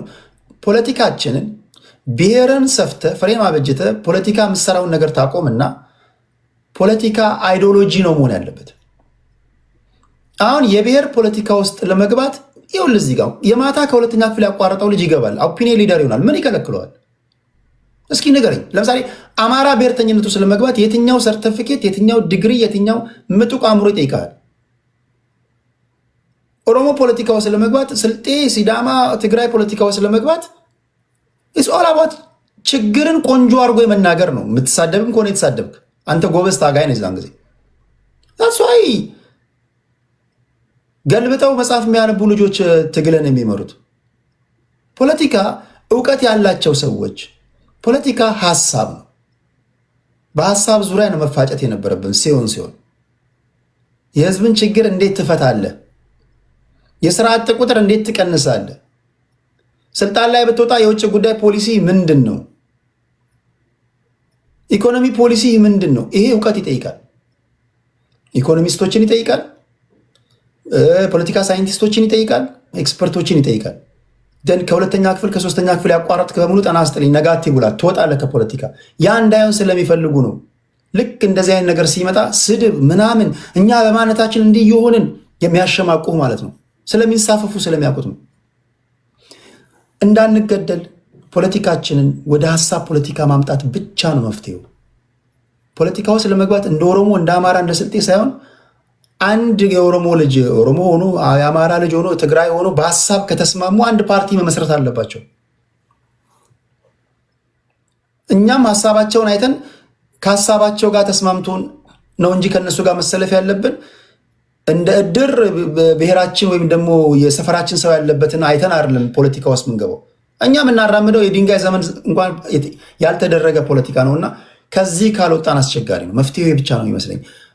ስለሰማችሁኝ እግዚአብሔር ይባርካችሁ። የሰማችሁትን 7 ጊዜ 7 ይባርክላችሁ። ወደ ስዩሜ እንሂድና ከዛ ወደ አንትዬ እሄዳለሁ። ስዩሜ ከፈቀድክለት አንትዬ የሚቸኩል ከሆነ አንትዬ ያወራል። ኧረ እኔ ቆይቻለሁ ብዙ ምን እንትን የሀገር ጉዳይ ነው። ወደ ስራ ነው ያለው። መስዋዕት እንክፈል እንጂ ለሀገራችን። እሺ ልወጣ ስል ነው የመጣችሁት። ዋንጋሪን እዚህ ጋር እንጨምርና ከእናንተ ውጭ ሌላ ሰው አልጨምርም። አሁን መጨረሻ ከተናገርከው ተነስቼ ነው ሀሳብ አስተያየት የምሰጠው። የፖለቲከኞች ተቃዋሚዎች የሚያነሱት የሚቃወሙት ብዙ ጊዜ ውድቅ ተደርጎ የሚታይበት የሚቀርብበት መንገድና ቅድም ወንድማችን ሲናገር እንደነበረው ህዝብ አያውቅም ብሎ ያላደረገ ሰው ማለት ነው። ሚዩት ያላደረገ ሰው ማለት ማነው? ሚዩት ያላደረገው እኔ አረገ የኔ እንግዲህ ዋንጋሪ ሚዩት አድርጎም እንዴት ነው ግን የሚሰማው? እሱ ሲገባ ነው እንትን ያለው እና ድጋሚ ነው የዋንጋሪ ኔትወርክ በጣም ያስቸግራል። ህዝብ አያውቅም ከታሪክ አይማርም የሚለው አነጋገር is painful to watch። ይህን መከረኛው ህዝብ ታሪኩን አውቆ የአባቶቹን ታሪክ አውቆ አባቶቻችን የዓለምንም ሁኔታ ተረድተው ሉዓላዊነት ያቆዩት ስለገባቸው ስለሚያውቁት ነው። ህዝብ እድል ካልተሰጠውና ወሮ በሎች ስልጣኑን ከያዙት ግን ምንም ማድረግ አይችልም። ነገር ግን ፖለቲከኞች የሚያቀርቡት ሐሳብ ትክክል ነው፣ ትክክል አይደለም፣ የግል ኦፒኒየን ሊኖረን ይችላል። ነገር ግን at the end of the day መልሰን ለህዝቡ ነው መስጠት ያለብን። አይ ህዝቡን ሊያታልሉ ይችላሉ፣ ሊያጭበረብሩ ይችላሉ። በምንድን ነው ማን ነው እሱ የሚመዝነው? መዛኙ ህዝብ ነው መሆን ያለበት። የይስሙላም ቢሆን 5 ዓመት እየጠበቀን ሀገራዊ ምርጫ እያለ መንግስት ለዚሁኑ ህዝብ ካርድ የሚሰጥ ከሆነ ኢትዮጵያና ኢትዮጵያዊነትን የሚመለከቱ ጉዳዮች ለመወሰንና በኢትዮጵያ እጣ ፈንታ ላይ ድምፅ ለመስጠት መልሰን ለህዝቡ መስጠት መቻል አለብን። ህዝብ የመሳሳት መብት አለው። ህዝብ በራሱ ጉዳይ የመወሰን እጣ ፈንታ አለው። ያንን እጣ ፈንታ ወጥረህ ይዘህ ግን ህዝቡን አያውቅም ብትል መቼ እሱን ቴስት ተደርጎ ያውቃል? ኢትዮጵያ ውስጥ ነፃ፣ ፍትሃዊ፣ ዲሞክራሲያዊ፣ እኩልነት ያለበት ተአማኒ የሆነ ምርጫ ተደርጎ ያውቃል? ይሄ ህዝብ ዛሬ የምንወቅሳቸው የተቃዋሚ የፖለቲካ ፓርቲ ኢንክሉዲንግ ልደቱ የምንላቸውና ሌሎችም ህዝቡን ቀርበው አናግረው ህዝቡን ካሳመኑ በኋላ ያገኙትን ወንበር ሰጠናቸው። እኔ የትኛውንም የተቃዋሚ ፓርቲ ኢንክሉዲንግ ልደቱ፣ ብርሃኑ፣ ዋሬቨር እናንተ ሜንሽን የምታደርጓቸው ሞዴል አንድ ጊዜ ዩቲዩብ ላይ አስገባን የምትሉ ሰዎች ዩቲዩብ ላይ ሊንክ ካላኩላችሁ በስተቀር እንግዳ ሆናችሁ መግባት አትችሉም። ሊንክ ስልክላችሁ ነው የምትገቡት። መግባት የምትፈልጉ ሰዎች ቲክቶክ ላይ ሪኩዌስት ላኩ፣ ወይም ደግሞ በስልክ ይኸው ደውሉ። አስገባኝ ይሉኛል የዩቲዩብ ላይ። እሺ ቀጥል ስሚ። ሶሪ እነሱን ሮል ሞዴል የማድረግ እንትን አይደለም የኔ እኔ ራሴን ሐሳብ ነው ይዤ የሚሄደው። ነገር ግን አንዳንድ አሁን አንዱ ቅድምም ገብቶ ልደቱን እኔ ከልደቱ በጣም ልዩነት አለኝ የፖለቲካ አቋም። ግን አብዛኛው የኢትዮጵያ ፖለቲከኞች ከምታይበት ልደቱ መጻፍ ይችላል፣ ልደቱ መናገር ይችላል፣ ልደቱ ማደራጀት ይችላል። አንዳቸውንም የሚያጸድቁትን እንኳን ህግ የሚያወጡትን ፓርላማ ውስጥ ያሉት የማያነቡ ሰዎች ናቸው፣ እየተኙ የሚወጡ ሰዎች ናቸው ህግ አውጪ አካል ፓርላማ ውስጥ የሚገቡበት ኢትዮጵያ ውስጥ እና ያንን የሚቀርበት ትክክል አይደለም። ከዛ በተረፈ ግን ታዲያ እንዴት ነው መፍትሄ አታቀርቡም ይባላል? ምን ማለት ነው ቴዲ? የምንታገለው በዚህ ዘመን ላይ መታገል የሌለብን ትግል ነው እየታገልን ያለ ነው። ምን ማለት ነው? መፍትሄ ያለው ማጋ ነው? ስልጣኑ የተቆጣጠረው አካል ሙሉ በሙሉ መፍትሄ እሱ ጋር ብቻ ነው ያለው አይደለም። እንትና ሚዩት አድርጎታል እኮ ግን ይሰማናል። ምን ብናደርግ ይሻላል? ዋንጋሪ ሚዩት አድርገን ይሰማናል። ቴዲ ዛሬ ስልኬ ትክክል አይደለም። ሰላሙን ሌላ ጊዜ እገባለሁ። እንግዲህ ምንም አስቸግሮኛል። ወይስ እዛው እያለ እስኪ እዛው ነት መሆን ያለበት ፐርፌክት የሚባል ነገር የለም። ከፐርፌክሽን አንጻር አይደለም። ነገር ግን በሩን መክፈት አለበት። የሀገሪቱን ባጀት የተቆጣጠረው መንግስት ነው። የሀገሪቱ ህዝብ ላይ እስከ መግደል ድረስ ሙሉ መብት ያለው መንግስት ነው። ሰላምና ደህንነት ማረጋገጥ መብት ያለው እሱ ነው። ተቋማቶች ሁሉ የሚያንቀሳቅሰው እሱ ነው። ህግ ገደብ መጣል የሚችለው እሱ ነው። በስማችን መበደር የሚችለው እሱ ነው። የሀገሪቱ ሀብትና ንብረት መሸጥ መለወጥ የሚችለው መንግስት ነው። ስለዚህ መንግስት ሁሉም በእጁ ነው። ኃላፊነቱ ትልቁ ያለው እሱ ጋር ነው። ሌላው ህዝብ ከሱ ነው የሚጠይቀው። እሱ ግዴታውን መወጣት ሲያቅተው የሚጠይቁ አካላቶች ጋር ነው ብዙ ጊዜ ትኩረታችን የምናደርገው። ለምን እንዲያደርጉ እስከዛሬ ምን አደረጉ? ቀበሌ አልመራም። አብይ አህመድ በ14 ዓመቱ ኢህአዴግን ተቀላቅሎ እስከ መጨረሻ ባሄድ ጠቅላይ ሚኒስትር የመሆን እድሉ ዝቅተኛ ነበር። አምባገነን መንግስትን ማገልገል ሙያ አድርገን ምንይዝ ከሆነ ወደ ዲሞክራሲ ልንሻገር አንችልም ማለት ነው። ምንድን ነው ስልጣን ላይ የተቀመጠው አካል መድረኩን ክፍት ማድረግ አለበት። የይስሙላ መሆን የለበትም። ለምሳሌ የምክክር ኮሚሽን የሚለው ይኸው ከቀረበ 3 ዓመት አለፈ፣ 1 ዓመት ተጨመረ፣ 8 ወር ተጨመረ። የመጀመሪያ ምርጫ ተደረገ፣ አሁን ሌላ ምርጫ ተደረገ። አንድ እንኳን በ7 ወር በ8 ዓመት ውስጥ አንድ እንኳን መድረክ ማዘጋጀት አልቻለም። የተቋቋሙ ኮሚሽኖችና የምክክር ተቋማት የነበሩት ሁሉም ነው የፈረሱት። እንዴት አንድ መድረክ ማዘጋጀት አልቻለም? ኢትዮጵያ ህዝብ የተቃዋሚ ፓርቲዎች ጫካም ያሉት በተቃውሞ ጎራ ውስጥም ያሉት መንግስት ስልጣን የያዙትም ታዋቂ ግለሰቦች፣ ባለ ሀብቶች፣ የሃይማኖት አባቶች፣ የሲቪክ ማህበራት እነዚህ ሁሉ አስገብቶ አንድ አዳራሽ ውስጥ በአገራችን ጉዳይ እንመካከል የሚል መድረክ እስከዛሬ ድረስ መዘጋጀት አልቻለም። that's why we are at war። አሁን ያደርጉት ምንድነው? ለምሳሌ አሁን የት አለ የትኛው አሁን ኦልሞስት አጀንዳ እኮ አሰባስበው ከሰበሰባቸው ሰዎች አጀንዳ ሰብስበው ወደ ማጣራት እየሄዱ እኮ ማጣራት 3 ዓመት የተቋቋመው ከዛ 1 ዓመት ተጨመረ፣ 8 ወር ተጨመረ። አላየንም። እኔ ከሰዎቹ በቅርበት ስለማውቃቸው ነው። ሰዎቹ አጀንዳ ማሰባሰብ የጀመሩት ከቀበሌ ጀምሮ ነው። ቀበሌ ላይ ጀምሮ አጀንዳ ሲሰባሰብ የቀበሌ ነዋሪዎች ጋር ይሄዳሉ። ከዛ ይሰበሰባል ሰው። የምክክር ኮሚሽን ነው አምጥሬ ምክክር ኦኬ። ሰው አሁን በቀበሌ ውስጥ የተሰበሰቡ ሰዎች ለምሳሌ የኢትዮጵያ ችግር ነው ብሎ መለወጥ አለበት ብሎ የሚያስቡትን በ5 ወይ በ6 እየሆኑ ጨምቀው ያወጡና ለነሱ ፎርዋርድ ያደርጋሉ መድረክ ላይ ያሉ ሰዎች። ለምሳሌ አንደኛው ባንዲራ ላይ ያለው ኮከብ ይቀየር ወይ ባንዲራውም ይቀየር የሚል ይሆናል፣ ይይዙታል።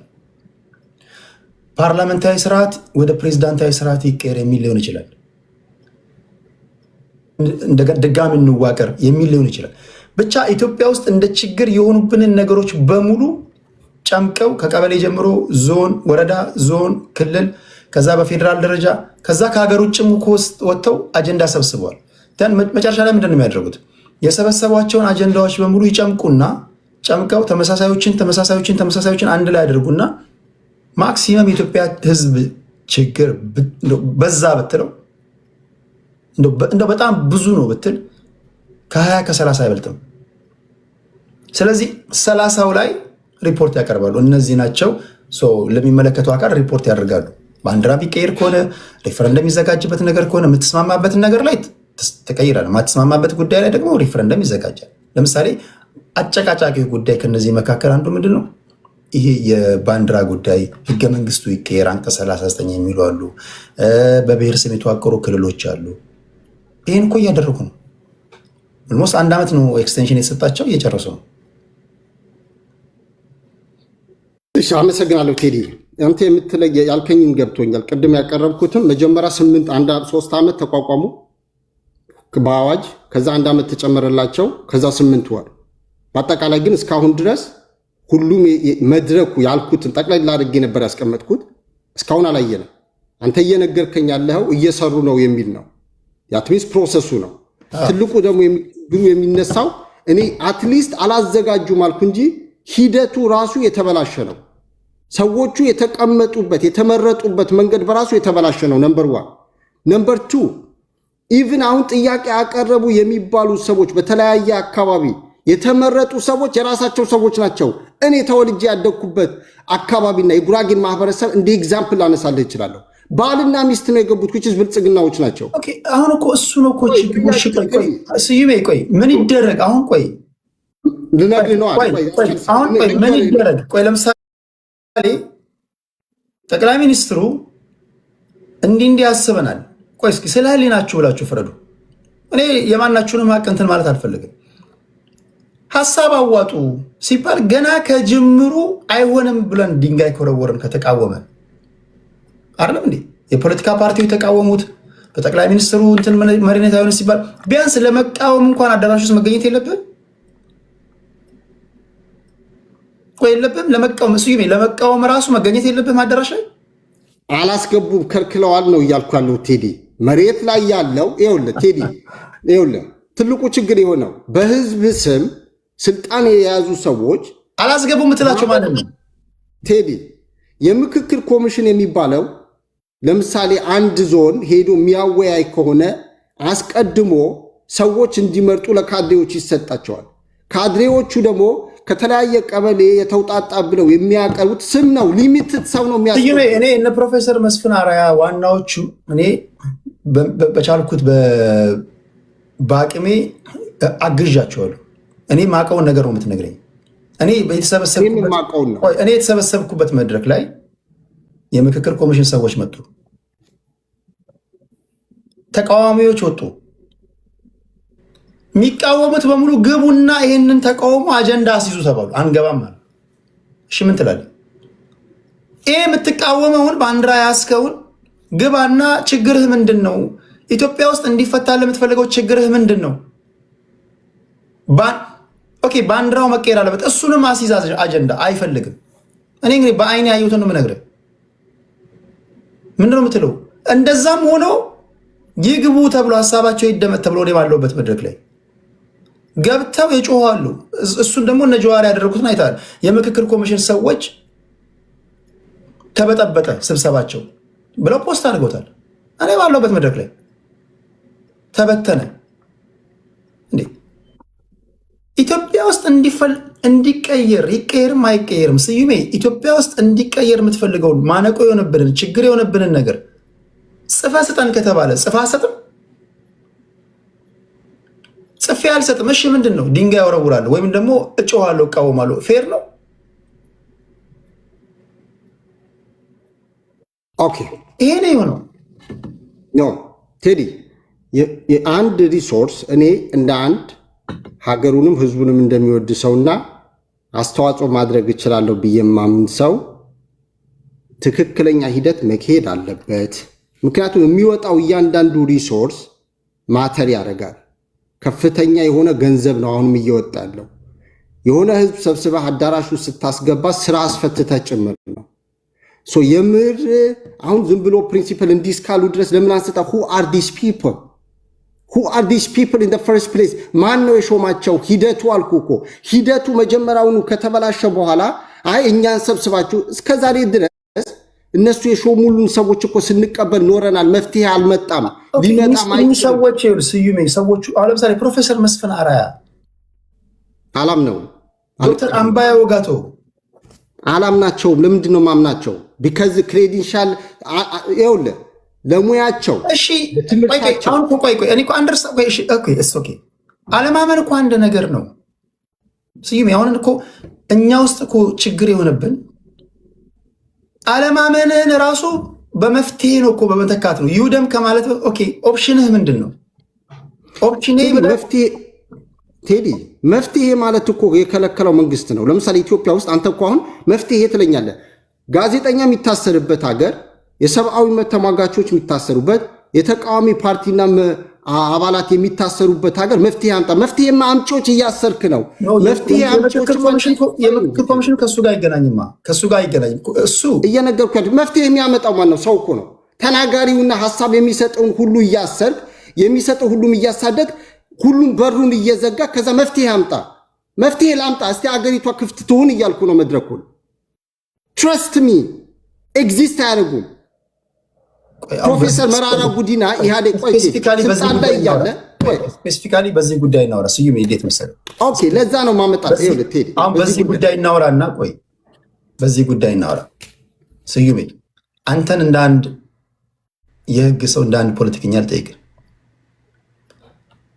የኢትዮጵያ ችግር ለዘመናት የተጣባን ችግራችን ምንድን ነው ብለህ ታስባለህ? 5 ነገሮች ንገረኝ ብለህ መስተካከል አለበት ብለህ የምታስበው ምንድን ነው? መስተካከል ያለበት ሁሉም የሚመለከታቸው አካላቶች ቁጭ ብለው የሚነጋገሩበት መድረክ መፈጠር መቻል አለበት።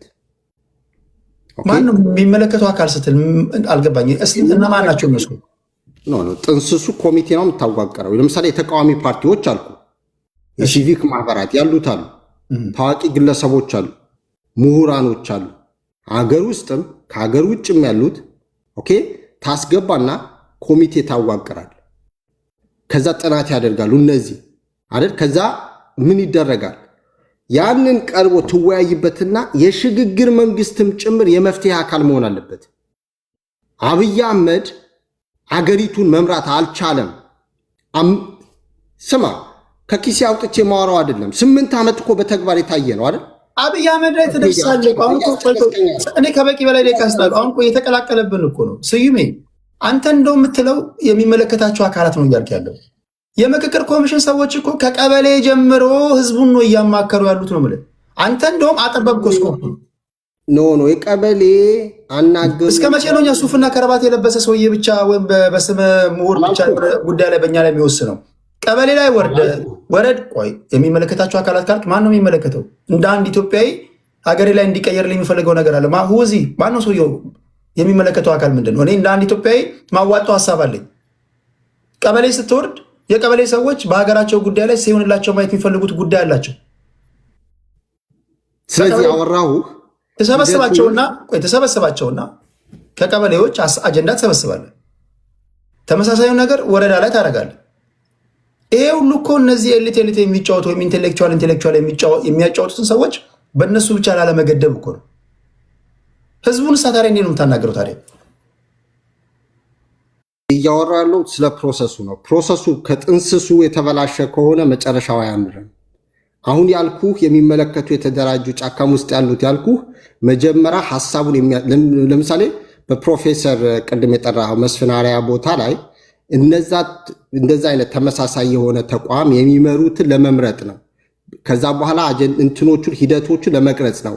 አት ኢንድ ኦፍ ዘ ዴይ መጀመሪያ ውይይት ስጀምር ምን አልኩ? ኤቭሪቲንግ ሃስ ቱ ጎ ባክ ቱ ዘ ፒፕል አልኩ።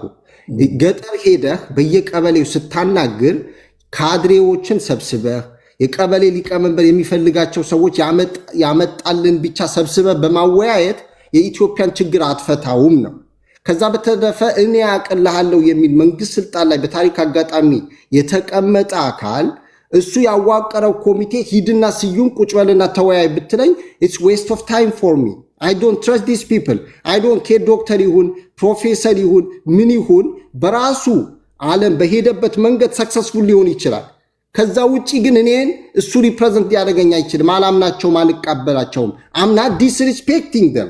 ነገር ግን እነሱ የመፍትሄ አካል በቃ እንትና ፕሮፌሰር ማን ነው የሚባል በሳይኮሎጂ በፊሎሶፊ አንቱ የተባለ ኖ ከጀርባ ማን አለ? እሱ አሁን እኮ ስዩም አይ ዶንት ቲንክ ነገርየው የገባህል መሰለኝ። እኚህ ሰዎች ሊወስኑ አይደለም እኮ እኚህ ሰዎች ቆይ እንዴ አሁን አይ ቲንክ አጀንዳው ሊገባችሁ ይገባል። እኚህ ሰዎች ከዚህ ቀደም ፖለቲካ ውስጥ ያልነበሩ በራሳቸው አንዳንዱ ኤንጂ ውስጥ የነበረ አንዳንዱ ዩኒቨርሲቲ መምህር እንደ ዶክተር አምባዬ ጋቶ ዩኒቨርሲቲ መምህር ናቸው። እሱን በፓርላማ እኮ በህዝብ ጥቆማ እኮ ነው የመጡት እኚህ ሰዎች። ዋና ስራቸው ምንድን ነው? ህዝቡ እዚህ ሀገር ላይ ችግር ነው መቀረፍ አለበት የሚለውን ነገር አጀንዳ መሰብሰብ ብቻ ነው የነዚህ ሰዎች ስራ እንጂ ሊወስኑልህ አይደለም። ወሳኙ እኮ ሌላ አካል ነው። ዲሲሽን ሜከሩ ሌላ አካል ነው። እኚህ ሰዎች እየተዟዟሩ ከሀገር ቤት ከቀበሌ ጀምሮ እንዳልኩ በዓለም ላይ ዞረዋል። ጽፈው ሰንደው አጣርተው እኚህ ናቸው ኮር ችግሮቻችን ብለው ለሚመለከተው አካል መስጠት ነው። የሚመለከተው አካል ወሳኔ ሰጠ አልሰጠ የነሱ ስራ አይደለም። የነዚህ ሰዎች ስራ አጀንዳ ማሰባሰብ ብቻ ነው። ይሄ ነው አይ ቲንክ ውሳኔ የሚሰጡ መስሎ ከሆነ እሱ ነው እንትኑ ስዩሙ ቴዲ ሲቋቋም ጀምር ያውቃለው። እሱ እንደዛ እዛ ፓርላማ ተሰብስበው ካቋቋሙት የበለጠ እንትን ቢኖረኝ እንጂ በትምህርትም በምንም በልምድም በእንደዚህ አይነት ጉዳይ አነሰ የለኝ እና ስራቸው ለይቼ ያውቃለው። ዓላማቸውም አውቃለሁ። ክሪቲሳይዝ ሳረጋቸው ስለምገነዘበውና ስለምከታተለው ነው። አደሴም ታይም እኔ የምናገረው እዛ ኮሚሽን ውስጥ የሚሰሩ ሰዎች ጭምር የሚያምኑበትም ጭምር ነው። አንተ ማን እንደምታገኝ ራስህ ታውቃለህ። እዛ ውስጥ የሚሰሩ የኔም ጓደኞች አሉ። ኢቭን የምክክር ኮሚሽን ውስጥ ኦኬ የሚሰራው ስራ የማያምኑበት ነገር ግን እንጀራ ሆኖባቸው የሚሰሩ ሰዎች አሉ እዛ ውስጥ ማለት ነው። አጀንዳ ሰብስቦ የሚያቀርቡ ናቸው፣ የሚያሰባስቡ ናቸው። 4 ዓመት አልፎ 5ኛ ዓመት እየሄደ ነው። በዛ በልዩነት እንለፋው። እኔ በአጠቃላይ ግን የኢትዮጵያ ችግር መንግስት የሾመው ኮሚሽን የራሱ ግንኙነት ያላቸው ሰዎች እድሜ መግዣ ያደርጉታል እንጂ ለውጥ አያመጡም። አት ዘ ሴም ታይም ጦርነት ባልቆመበት ሁኔታ እና የጫካ ያሉትንም ባላካተቱበት አት ዘ ሴም ታይም እነ ፕሮፌሰር መራራ ጉዲና የሚመሩት ፖለቲካ ፓርቲዎችና ሌሎችም አልሳተፍም ባሉበት ሁኔታ የኢትዮጵያ ችግር አይቀረፍም። የነዚህ ሁሉ ውጭ ሀገርም ያሉትም ጭምር ልዩነታቸው የግለሰቦቹ ጥላቻ አይደለም፣ የግለሰቦቹ የትምህርት ደረጃና ሰክሰስ ጉዳይ አይደለም፣ ሂደቱ ትክክል አይደለም የሚል ነው። በቀጣይም ለውጥ ምንፈልግ ከሆነ መፍትሄ እንዲመጣ የሚፈለግ ከሆነ ሂደቱ የተስተካከለ መሆን አለበት። ሂደቱ የተስተካከለ መሆን አለበት ሲባል መንግስት ወሳኝ የሚሆንበት እንደ አንድ የሱ አካል አድርጎ የሚያስቀጥለው መሆን ሳይሆን የሚገባው መንግስትም እንደ አንድ አካል ነው መቅረብ መቻል ያለበት። አብይ አህመድ በሂደት ሲጀምር የምክክር ኮሚሽኑን ስራም እያጠበበ የሄደበት ሁኔታ አለ ማለት ነው። እሺ አንድ 2 ደቂቃ ልዋስበት፣ ደቂቃ ስጣለሁ። የኢትዮጵያ ብሔራዊ ምክክር ኮሚሽን የኮሚሽኑ ዓላማ በተለያዩ የህብረተሰብ ክፍሎች መካከል መሰረታዊ በሆኑ ሀገራዊ ጉዳዮች ላይ ለተፈጠሩ ልዩነቶች ወሳኝ ምክንያቶችን በመለየትና ውይይቶች የሚካሄዱባቸውን ርዕስ ጉዳዮች በመለየት ምክክር እንዲደረግባቸው ማመቻቸት፣ የሚካሄዱት ሀገራዊ ምክክር አካታች ብቃት ባለውና ገለልተኛ በሆነ አካል የሚመሩ ያለመግባባት መንስኤዎቻችንን በትክክል በሚዳስስ አጀንዳ የሚያተኩሩ ግልጽ የሆነ አሰራር ስርዓት የሚመሩና ምክክሮችን ውጤቶችን ለማስፈጸም የሚያስችል እቅድ ያላቸው እንዲሆኑ በማድረግ ውጤታማ የሆኑ ሀገራዊ ምክክር ሂደቶች ተግባራዊ ማድረግ፣ የሚካሄዱ ሀገራዊ ምክክር በተለያዩ የህብረተሰብ ክፍሎች መካከል እንዲሁም በመንግስትና በህዝብ መካከል ያለውን ግንኙነት ለማሻሻል መተማመንን የሰፈነበትና አዲስ የፖለቲካ ስርዓት ለመፍጠር በሚያስችል አግባብ ውይይቶች እንዲካሄዱ ስርዓት መዘርጋት፣ ከምክክሮቹ የተገኙ የመፍትሄ ምክር ሀሳቦች በስራ ላይ እንዲውሉ ድጋፍ በማድረግ በዜጎች መካከል እንዲሁም በመንግስትና በህዝብ መካከል መተማመን የሰፈነበት ዲሞክራሲያዊ ስርዓት በሀገር አቀፍ ደረጃ እንዲገነባ ማስቻል ማገዝ፣ ለዘመናት ሲንከባለሉ የመጡ ውስጣዊ ችግሮችን በውይይት ለመፍታት የሚያስችል የፖለቲካ ባህል ለማዳበርና ለዲሞክራሲያዊ ስርዓት ግንባታ ምቹ መደላደል መፍጠር፣ ወቅታዊ ችግሮችን ዘላቂ በሆነ መንገድ ተፈተው አስተማማኝ ሰላም የሚረጋገጥበት የፖለቲካና የማህበራዊ መደላደል ማመቻቸት። የኮሚሽኑ ተግባርና ኃላፊነቶች ወሳኞቹ ምክክሮችን የሚያመቻቹና የሚያስፈጽሙ የተለያዩ ጥናቶችን የሚያካሂዱና ምክር ሀሳቦችን የሚያመነጩ ኮሚቴዎችና ባለሙያ ቡድኖች ያቋቁማል፣ ፋሲሊቴት ያደርጋል። ከዚህ በፊት በመንግስትም ሆነ መንግስታዊ ባልሆኑ ተቋማቶች የተደረጉ ሀገራዊ ምክክር ሂደቶችንና የተገኙ ውጤቶችን ያጠናል። በአጠቃላይ ለሚካሄዳቸው ሀገራዊ ውይይቶች ግብአት ይጠቁማል። አጠር አለፍ እያልኩ ይላምብል። ሌላውን ዌብሳይት ላይ ገብታችሁ ታነባላችሁ። እኚህ ሰዎች ኦቨሮል ሀሳቦቻቸው ይህን ሁሉ ማንበብ አይጠበቅብኝም ሰዓታችሁን እንትን ለማለት። እነዚህ እኔን አሁን ለምሳሌ ይሄ የምናደርገው ነገር አለ አይደል? ስዩም የመታውን ችግር የተናገርክ ነው። አንተ ነህ ይናገራል፣ ቅድስት ትናገራለች። ከዛ አንድ የአማራ ልጅ ይመጣል፣ ወይ አንድ የስልጤ ልጅ ይመጣል፣ ወይ አንድ ትግራዋ ይመጣል። ከዚህ ውስጥ ሰመሪ ጻፍ ካልከኝ ሰመሪው እጽፋለሁ። ኦኬ የአማራው ልጅ ምን አለ? የትግራዩ ልጅ ምን አለ? ስዩሜ ምን አለ? አንደኛው ምን አለ? የሀገራችን ችግር ምንድን ነው? ይሄ ነው ብዬ ማቅረብ ነው። ውሳኔ የመስጠት አካል እነዚህ አይደለም። የእናንተን ችግር ነው ሆኖብኛል ብለህ የምትናገረውን ነገር መመዝገብና ለሚመለከተው አካል መስጠት ነው። ይፈታል አይፈታም ተግባራዊ እንዲሆን እንከታተላለን ነው የሚለው እንጂ ውሳኔ አይሰጡም። ይሄ ነው ስዩሜ። ቴዲ እኔ እዛ ላይ ልዩነት የለኝም። በነገራችን ላይ እነሱ ውሳኔ ሰጪ ናቸውም አላልኩም። እኔ ያልኩት የሂደቱ መጀመሪያም እነሱ የተቋቋሙበት መንገድ፣ ሰዎቹ የተመረጡበት መንገድ ትክክል አይደለም። ስራቸው መጀመሪያ እነሱ ላይ ካልተማመን ከዛ የሚሰሩትም ስራ ላይ አትተማመንም። ግን አትሊስት ኦኬ ተመርጠዋል። ከተመረጡም በኋላ መስራት ከቻሉ እስቲ ልከታተላቸው ተከታተል። ስከታተል ደግሞ እንግዲህ መሬት ላይ ያሉ ሰዎች የምር ኢትዮጵያ ለውጥ የሚፈልጉ አካላቶች እዚሁ ኮሜንት ላይ መስጠት ይችላሉ። ክፍለ ሀገርም አዲስ አበባም እነማን ናቸው አዳራሽ ውስጥ ገብተው ተወያዩ፣ ጥሪ ካቀረቡ በኋላ ተመርጠው የገቡ ሰዎች የብልጽግና ደጋፊዎች ናቸው? ካድሬዎች የሚፈልጓቸው ሰዎችን ነው ያስገቡት? ወይስ ህዝቡን የመረጣቸው ይወክላሉ የተባሉ ሰዎች ናቸው? ያንን ውይይት ያደረገው የሚለው ነገር ራሳችሁ የምትወስኑት ጉዳይ ነው፣ ኦር ደግሞ ራሳችሁ ልትናገሩት የምትችሉት ጉዳይ ነው። እኔ ግን የማውቀው ምንድን ነው የመንግስት ደጋፊ የሆኑ ሰዎች እንዲገቡ የተደረገበት የማህበረሰቡ ጥያቄ which is common የሆኑ የተነሱ አንዳንዶች አሉ። ነገር ግን የህዝቡን ጥያቄ በሚመለስ ደረጃ አይደለም። የተቃዋሚ ፓርቲዎች እየተሳተፉበት አይደለም። ጫካ ላይ ያሉት መሳሪያ ነፍጥ ያነሱ አካላቶች እየተሳተፉበት አይደለም። እነሱ ባልተሳተፉበት ሁኔታ ስቲል የሆነ ነገር አደረግን ተብሎ ለመግለጫ ይውላል።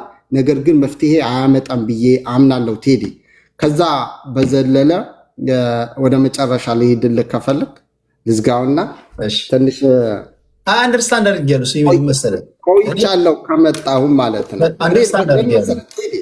ቴዲ እኔ ለውጥ እንዲመጣ አሁን ከታችም ያሉ ሰዎች በኋላ ሪከርድ ከተደረገም በኋላ የሚያደምጡት ሰዎች እንዲረዱት የምፈልገው እኔ እዛ ሀገር ላይ የሆነ ስልጣን ይዤ እንደዚህ ብዬ ኦር ፐርሰናል የሆነ ጌለም እኔ ኦልሬዲ እያረጀው ያለው ሰው ስለሆን ብዙም ይሄን ያህል እንትን አለን። በተለይ ወጣቱ ትውልድ መረዳት ያለበት ነገር ለእውነትና ለሐቅ ቆሞ ኢትዮጵያና ኢትዮጵያዊነት እንዲያብብ ጠንካራ ሀገር እንዲኖረን ከፈለገ የምሬን ነው መስተካከል ያለበትን ነገር ነገር የእኛን ችግር እኛ በጣም ኋላ ቀር ነን በብዙ ነገር በጣም ኋላ ቀር የምናራምደው ፖለቲካ ራሱ ገና ነው። እንደ ሀገር ማለት እንደ ሀገር ማፈር አለብን እኛ። አንዳንዴ እኮ ድምፅህ አየር ላይ ለሚውለው ስዩሜ አሁን አንተ ተናገርክ አይደል? ዩቲዩብ ላይም ፌስቡክ ላይም ቲክቶክ ላይም ያሉ ሰዎች ይሰሙሃል። ከዛ ሪከርድ የተደረገው በሺዎች የሚቆጠር ሰው ያደምጣል። ታጋይ ከሆንክ ፕሮፓጋንዳን ሰራ ድምፅህን አየር ላይ ሸጥከው ትሄዳለህ። እንዳትናገር ካልገደብኩ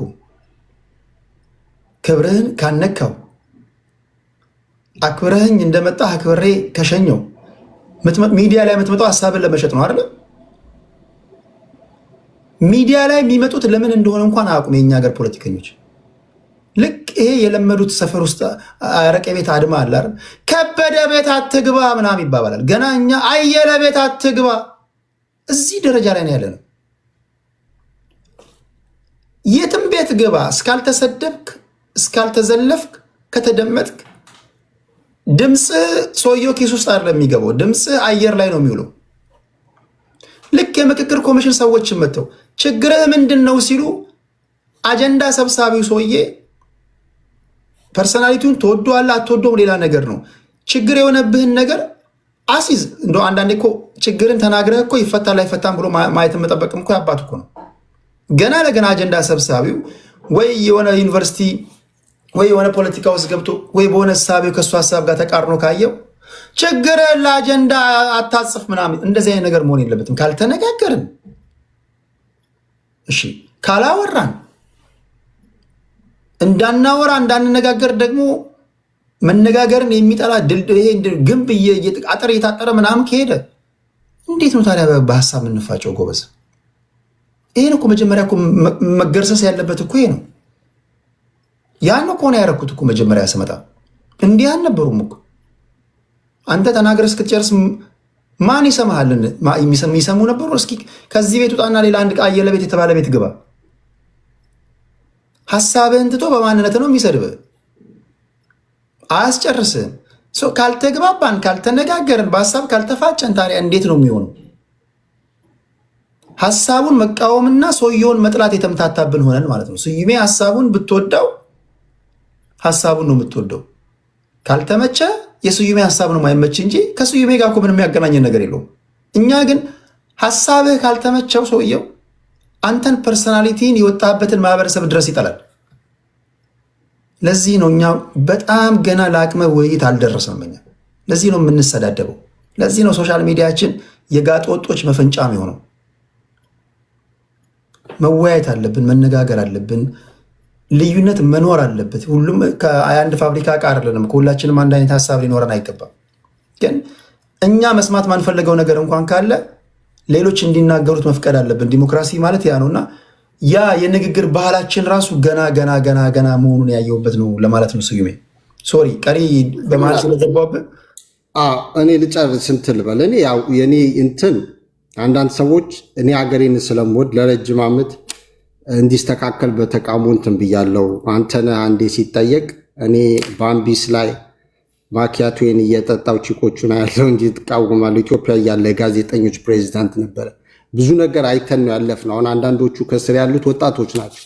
እኔ ሰዎች መጽሐፍ ያነበቡትን ያላልኩትን ለምን ትላለህ? ስዩሜ ቆይ ትመልሳለህ። ያለፍኩበትን ይጨርሱ። እኔ ሶስት ያስገባችሁ አንድ ላይ ስለመጣችሁ አንዳንድ እያስገባው ነበር። አንዳንዱ ደግሞ እንደ ቅድስት ደግሞ አይ እኔ ተቃዋሚ ነኝ አገሬን እወዳለሁ ሄድና መንግስት ውስጥ ተለጥፎ ደግሞ ሙሉ በሙሉ ታየዋለህ። እና አንዳንዴ ሴቶች ደግሞ ጨክነው መንግስት ሲደግፉ እናቶች በሚያለቅሱበት ሀገር ላይ በዛ ደረጃ እንዴት በዚህ ህዝብ ጨከነበት ብለን እንትን ትላለህ። ለማንኛውም እንድታወሩ ብዬ ነው እናንተ ስማችሁ የጠራው። ታወራላችሁ እዛ ላይ ግን አንተ እኮ የራስን ትግል አትታገለም። አንተ ሁልጊዜ አማራ ትግል ውስጥ ገብተህ ጀግና ትጫወታለህ። ራስን ችለህ ብትታገል እኮ ብዙ አንቃወምም። አንተ መለጠፍ ትፈልጋለህ እንጂ ራስን ችለህ ብትታገል ይቻላል። በጣም ወዳጆች ከዛ በኋላ ለዛ ነው አሁን ቀድሞ ያወራውና ምን መሰለህ የኢትዮጵያ ፖለቲካ መስተካከል ያለበት ድንበራችን ማወቅ አለብን። ፖለቲካ ማውራትና ፐርሰናል አታክ የተለያዩ ነገሮች ናቸው። በመሰለኝ ማውራትና በእውቀት ማውራት የተለያዩ ነገሮች ናቸው። ሀገራችን እንወዳለን ማለት በብሔራዊ ጥቅም መደራደር የለብንም። ዛሬ ያለችበት የሀገሪቱን ነባራዊ ሁኔታ በመረዳት ወደ ተሻለ ደረጃ ለምንድን ነው ማንሄደው የሚለው መረዳት ያስፈልጋል። አሁን አንዳንዴ ውይይትም ስናደርግ ጭምር ኢቭን በመንግስት በፓርላማ ደረጃ የዓለም አቀፍ ተቋማት ዩናይትድ ኔሽን፣ IMF፣ ወርልድ ባንክ እያሉ የሚቀርቡበት ያመኛል። እያንዳንዱ ድርጅት ከጀርባው ማን ነው ያለው የዓለም ፋይናንስ የሚቆጣጠረው ማን ነው የሚለው ሮክፌለር፣ ፍሪሜሰንስ ምናምን የሚባሉ ኦርጁዊሽ ሌላውም ያለው ምንድን ነው ኢንፍሉንሳቸው፣ እኛ የቱ ጋ ነው ያለ ነው፣ ጂኦፖለቲክሱ ምን ይመስላል የሚለው መረዳት አለብን። በሀገር ስትወድ ከአገር ሃይማኖትና የሀገርን ፍቅር ፖለቲካን መቀላቀል ማቆም አለብን። አብዛኛው የተምታታበት ነው። እስራኤልና ፍልስጤም በሚዋጉበት ጊዜ እኛ እንደ ሀገር ፖለቲከኛ የሆነ ሰው ሃይማኖቱን ትቶ እንደ ፖለቲከኛ ምንድነው እዛ ውስጥ የሚመለከተን እንዴት ነው መገንዘብ ያለብን ብሎ መተንተን አለበት። ነገር ግን አንድ ሀገር ላይ የሚደረግ ጦርነትን ጂኦፖለቲካሊ ሳታየው ቀርተ እዛ ጋር ሆርሙዝን ተያዘ ሲባል እዚህ ቀይ ባህርም እንደሚመጡ መረዳት ካልቻል ኢትዮጵያን መቀመቅ ውስጥ ነው። ኢኮኖሚካሊ የኢትዮጵያ ፖሊሲና ፕሮግራም ስትቀርጽ ነገ የሆነ ጦርነት ቢፈጠር ኢትዮጵያን እንዴት አድርገን ኢኮኖሚዋ እንዳይዛባ ማድረግ አለብን ብለ ማሰብ ካልቻልክ ማቀድ ካልቻልክ ችግር ውስጥ ነው የምትገባው ማለት ነው። እና ያንን ነገር አይ ቲንክ መታሰብ መቻል አለበት። የመጨረሻም እንትን ልበል ነዳጅ፣ ጋዝ፣ መድኃኒት አሁን ምርጫው እየተጠነከረ ሲሄድ እየተወደዱ የሚሄዱ ጉዳዮች ናቸው። ለቀጣይ መንግስት አይ ቲንክ በዚህ ጉዳይ ላይ ማሰብ መቻል አለበት። የህግ የበላይነት መከበር መቻል አለበት። ፕሮሰሶቹ ትክክለኛ መሆን አለባቸው። ያ በሚሆንበት ጊዜ እኛም ገብተን ለሀገራችን ከተቃውሞ ጎራ ወጥተን ቴዲ የመጨረሻ መዝጊያ ይሄ ነው። ኢትዮጵያ ውስጥ አብይ አህመድ 8 ዓመት ለውጥ አመጣ ብለህ ካሰብክ አስብ። በጦርነት መካከል ይሄ ሁሉ ህዝብ በሰላም ወጥቶ መግባት ባልቻለበት ሁኔታ ለውጥ መጣ ካልክ ሰላም ቢረጋገጥ ኖሮ ምን ያህል ለውጥ ይመጣ እንደነበረ አስበው። ዳት ሚንስ አብዛኛው የኢትዮጵያ ህዝብ እግር ተወርሽ ታስሮ ያለበት ሁኔታ ነው። ወጣቱ መንቀሳቀስ አልቻለም። ምክንያቱም ዋናው ቁልፍ ያለው ዛሬም ቢሆን አጭር ጥያቄ ነው። አመሰግናለሁ። አጭር ጥያቄ ልጠይቅህ። ጎይ ከቲፒኤልኤፍ ጋር ባለው ጦርነት የማን ጥፋት ነው? ዲቴይል መግባት አለብን። ምክንያቱም ይኸውልህ ከጦርነቱ በፊት የነበሩ የቃላት ጦርነቶችና ፕሬስ ሪሊዞች ነበሩ። ከአማራ ክልል ከፌደራል የአብይ ጥፋት ነው ብለህ ታስባለህ ወይስ 100% የቲፒኤልኤፍ? ኖ ሲጀምር እኮ አብይ እኮ ከድሮ ጀምሮ የመጣ የኢትዮጵያ ችግሮችንም ተረክቧል እኮ። አሁን እኮ እኛ አብይ ስልጣኑ በሱ እጅ ስለሆነች ነው እንጂ 100% የኢትዮጵያ ችግር አብይ ብቻውን ነው ብለህ የምጥልበት እኮ አይደለም። ትረስት ሚ አካባቢ እኮ ጎበዝ ነው። አሁን እንደዛማ አይሳሳትም፣ ስይቤ አይሳሳትም። የኢትዮጵያን የአገሬን አልወድም ማለት ነው። አየህ እኔ እኮ ፐርሰናሊ አብይን አልጠላው ገባ። አይ ዶንት ሃቭ ፐርሰናል ፕሮብለም ገባ። ኢትዮጵያዊ ነው እኮ ይሰው። እሱ ፕሮባብሊ አሁን እንትናን የጻፈው 8 ነጥብ ሰሞኑ ዳንኤል ክብረት ስለ አብይ የጻፈው አይቼ ነበረ። አብይ ፕሮባብሊ ድብና አድርጎ እኮ ኢትዮጵያን ይወዳታል ገባ። ትክክል ነኝ ብሎ እኮ እያመነ ሊሆን ይችላል። እኔ ግን እንደ አንድ እንደተማረ ሰው ኤንድ ፖለቲካ የዓለም ፖለቲካም እንደሚከታተል ሰው የአካሄድ ልዩነቶች አሉ። ፕራዮሪቲ የሚሰጣቸው ጉዳዮች እየተሰጡ አይደለም። ጦርነት ውስጥ ዘለን የምንገባበት መንገድ ትክክል አይደለም። ጦርነት የመጨረሻ አማራጭ መሆን አለበት። መቼ እንደሆነ ታውቃለህ ቴዲ? ለምሳሌ ልንገርህ፣ አሁን አማራ ክልል ከሚደረገው ጦርነት እና የትግራይ ጦርነትን ካየኸው የትግራይ ጦርነት ጊዜ አብዛኛው ኢትዮጵያ ህዝብ እንደ ሰውዬ እኮ ጊዜም አልተሰጠውም። እንዴት ያሯሩጡታል? ቢኮዝ ፌዴራሊስቶች እያሉ ሲሰባሰቡ ትክክል አይደለም ብሎ ያስብ ነበረ። በተለይ ሴኩቱሬ ወጥቶ ፕሪምቲቭ ሜዥር ወሰድን መብረቃዊ ጥቃት ሲል እንዴት ታጠቃላችሁ ብሎ ነው የተነሳው። እና ልዩነት አላቸው ልልህ ፈልጌ ነው። ሴም ቲንግ አንተም ስታወራ ሰምቻለሁ። የአሜሪካ ጦርነት ካየው አዲስ ታይም ኢቨን ማጋ ውስጥ ያሉት ሪፐብሊካን ውስጥ ያሉት ይቃወሙታል ጦርነቱን። ለምን? ከዚህ በፊት ሊቢያ ላይ ሲደረግ ከማይቃወሙት አንዳንዶች ናቸው፣ የኛው ጉዶች ናቸው እንጂ ነጮቹማ ይቃወማሉ። የኛው እኮ ይኸውልህ አንዳንድ ሁሉም ማለት አይደለም። አንዳንድ አለ አንዳንድ ከኛው ጉዶች ይሄዳሉ። ይሄ አሁን በብሔር ፖለቲካ ውስጥ ታሽተን አሁን አሜሪካ ያሉ ሁሉም ማለት አይደለም። ጦርነቱ ፖለቲካው እኮ ስላልገባቸው ኤግዛክትሊ ለምሳሌ ከኢራን ጋር ያለው ጦርነትን በሚመለከት እነሱ አንዳንዱ እኮ በሃይማኖት ቅድም ያልኩ እኮ ነው ከሃይማኖት ምናምን ኢራን ላይ ለምሳሌ ልንገርህ፣ ኢቭን ለምሳሌ ፍልስጤምና አሜሪካን ደግፈህ ቆመሃል። እኔ አሜሪካ ውስጥ እኮ ያለው ሰው ነኝ አይደል? እኔ አሜሪካ በብዙ ነገር ሰክሰስፉል እንድትሆን ነው የምፈልገው፣ የምጠቀመው አሜሪካ። አሁን ላይ እኮ ጋዝ እኮ ተወዶብኛል አይደል? ኑሮ ተወዶብናል እኮ እዚህ። ግን ልንገርህ ህፃናትን ሄደው ሲደበድቡ ግን የሂውማኒቲ ጉዳይ ነው። ኢትስ ኮመን ሴንስ ትክክል አይደለም። በዚህ ጉዳይ ላይ ማታ በሰፊው እናወራለን። አሁን በእግረ መንገዴ ልደቱ የሚዲያ ከቨሬጅ ፈልገው በዛ በገባሁበት ነው የተዘፈኩት። ማታ ግን ከተወሰነ ረፍት በኋላ መግባት አይቀርም። ስዩሜ ለአንተ ያለኝ ክብር ታውቃለህ።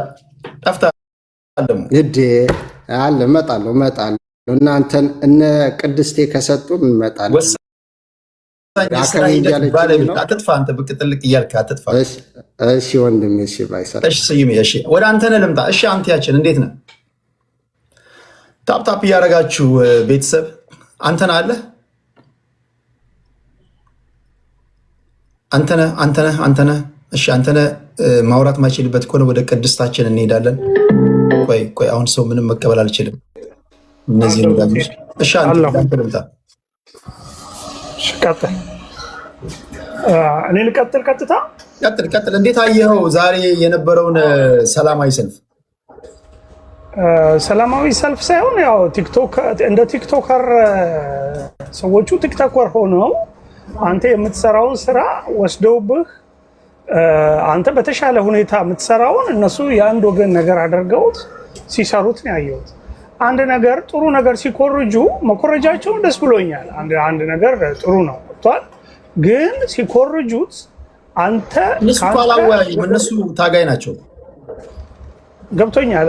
ከአንተ ሲወስዱ አንተ ባላንስ እንደምታረግ በግራ በቀኝ አድርገህ ሁሉንም ሀሳብ እንደምታቀርበው እነሱም ሁሉንም ሀሳብ ማቅረብ ቢችሉ ጥሩ ነበር። ዝም ብሎ ማይሆን ነገር አሁን የመንግስት ጠቅላይ ሚኒስቴሩ እንዲገኝ እንትን ብለናል ብለው በዛ ላይ ደግሞ የሆነ የሌለ ነገር ያወራሉ። ያን ከሚያደርጉ ይልቅ ለሁሉም በግራ በቀኝ ላለው እድል ሰጥተው ጥያቄ አድርገው አወያይተው መጨረሻ ድምዳሜ አንድ ነገር ላይ ቢደርሱ የተሻለ ስራ ሰሩ ብለህ መናገር ትችላለህ። አሁን ጉራማይሌ የሆነ እርስ በራሱ ማይናበብ በጣም ከባድ ችግር ያለበት ነገር ነው የሰማሁት። በጣም እየተናደድኩም ነው ያየሁት። አንዳንዱን ማለት ጭራሽ የማይመጠን ለሚዲያ የማይመጠን አስተሳሰብና ወሬ ይዘው የመጡ ሰዎች ናቸው አለ እና እዚህ ጋር እና ሀብታሙ በሻኮ በጣም አሪፍ ነገር ነው የሚናገሩት። አንተ ጋር የሚመጣው ስዩም አሁን እንደ ስዩም የሚናገር ሰው አይተሃል? የበሰለ ሰው ፖለቲካ የሚያውቁ ሰዎች ናቸው። ኦፊሻል አንድ የኔ ቤት ያላችሁ ሰዎች ላስቸግራችሁ። ዘቢባ ግርማ ጋር ሄዱና ጠብቂኝ ብሎሻል ቴዲ በሏት። እየላከች ስለሆነ ሪጀክት አድርጌበታለሁ። ቴንክ ዩ ዘቢባ ግርማ አወቃችኋት? ድምፃዊ እሷ ጋር ሄዳችሁ ቆይ ጠብቂኝ ብሎሻል ብሏት። አዎ። እና ሌላው ምንድነው ትልቁ የተሳሳቱት ነገር እነሱ ፓርቲ የራሳቸው ፓርቲ አላቸው።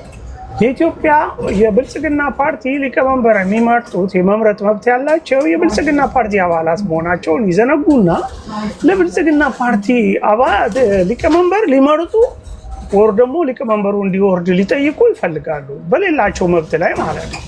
የሀገር ጠቅላይ ሚኒስቴርም ቢሆን ህዝብ የሚመርጠው ኢትዮጵያ ውስጥ ፓርቲውን ነው። የፓርቲው ሊቀመንበር ደግሞ የሚመርጠው የፓርቲው አባል ነው።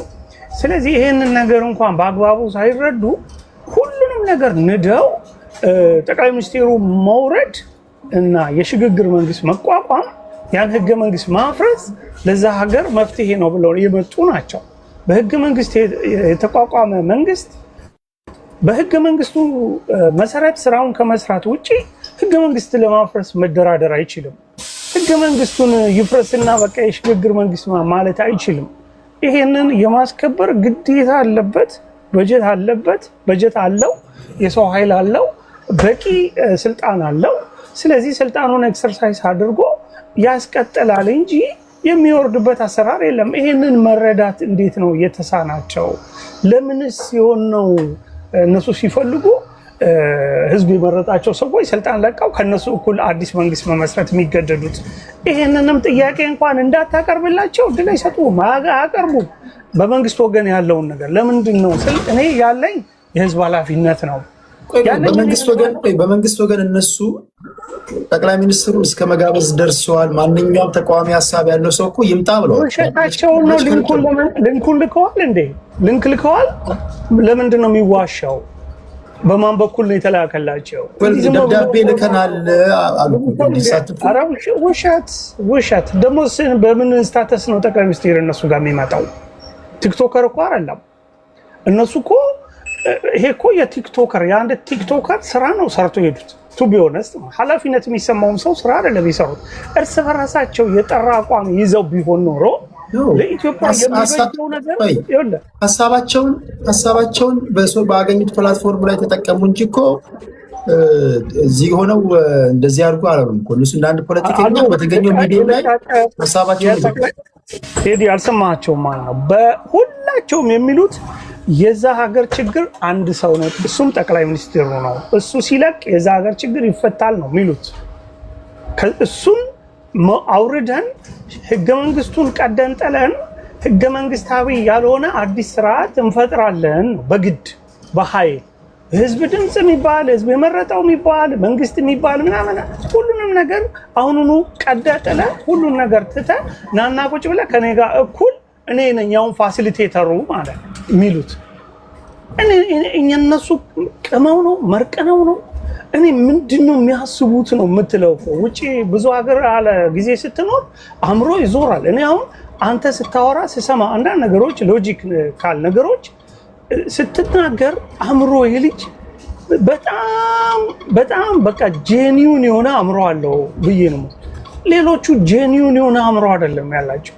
አገር ነው አገር እንዴት አድርገ ነው በዚህ ሰዓት ስልጣን ተመርጠ የመንግስት ኃላፊነት ይዘ በጀት ይዘ ሚሊታሪ ይዘ ስልጣን ልቀቅ የምትባለው? ያለምንም ቅድመ ሁኔታ ልቀቅ፣ የሽግግር መንግስት አውጅ፣ እንደዚህ ነው እየተባለ ያለው። ይሄ ደግሞ በዚህ ዘመን ያው ቴዲ ታውቃለህ፣ የሽግግር መንግስት ተባለ ጅቡቲን አጣን፣ የሽግግር መንግስት ተባለ ኤርትራን አጣን። የሽግግር መንግስት በመጣ ቁጥር ያላጣነው ነገር አለ እዛ ሀገር ላይ። ስለዚህ የሽግግር መንግስት የኛን ችግር ፈቶ ያውቃል።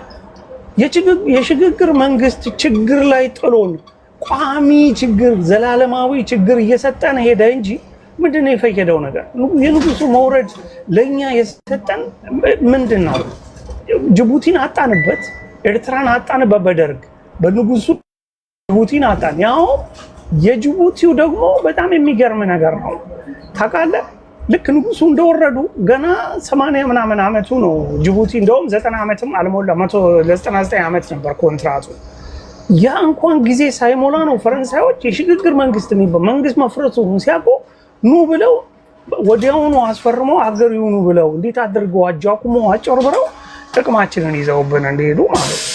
ብሔራዊ ጥቅማችንን የምናጣበት ነው። አሁን ይህ አጀንዳ የግብጾች ነው የምንለው ያለ ምክንያት አይደለም። አብይ አህመድ ለግብጾች የእግር እሳት ሆኖባቸዋል። አልቻሉትም። በዓለም አቀፍ ዲፕሎማሲ አልቻሉትም። ከእንደገና ደግሞ ከስልጣን በማስፈራራት አልቻሉትም። ታጣቂዎችን በየቦታው እንዲርመሰመሱ በማድረግ ወደ ጫና በመፍጠር ተስፋ ቆርጦ ወደኛ እንዲደራደርና የውሃ ድርሻችን ላይ ይፈርም የሚለውን ነገር ለማድረግ ያልፈነቀሉት ድንጋይ የለም። አልቻሉትም። ስለዚህ ምን ማድረግ አለባቸው? ጫናውን እሱ ላይ ማሳረፍ አለበት። ጫናውን እሱ ላይ የሚያሳርፉት ለምንድን ነው?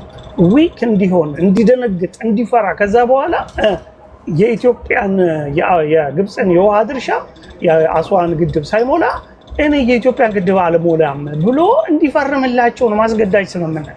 ለምን ብሎ ነው ይህንን እንዲፈርም ኢትዮጵያውያን ሆነ ብለው የእሱ ድክመት ነው የሚሉት።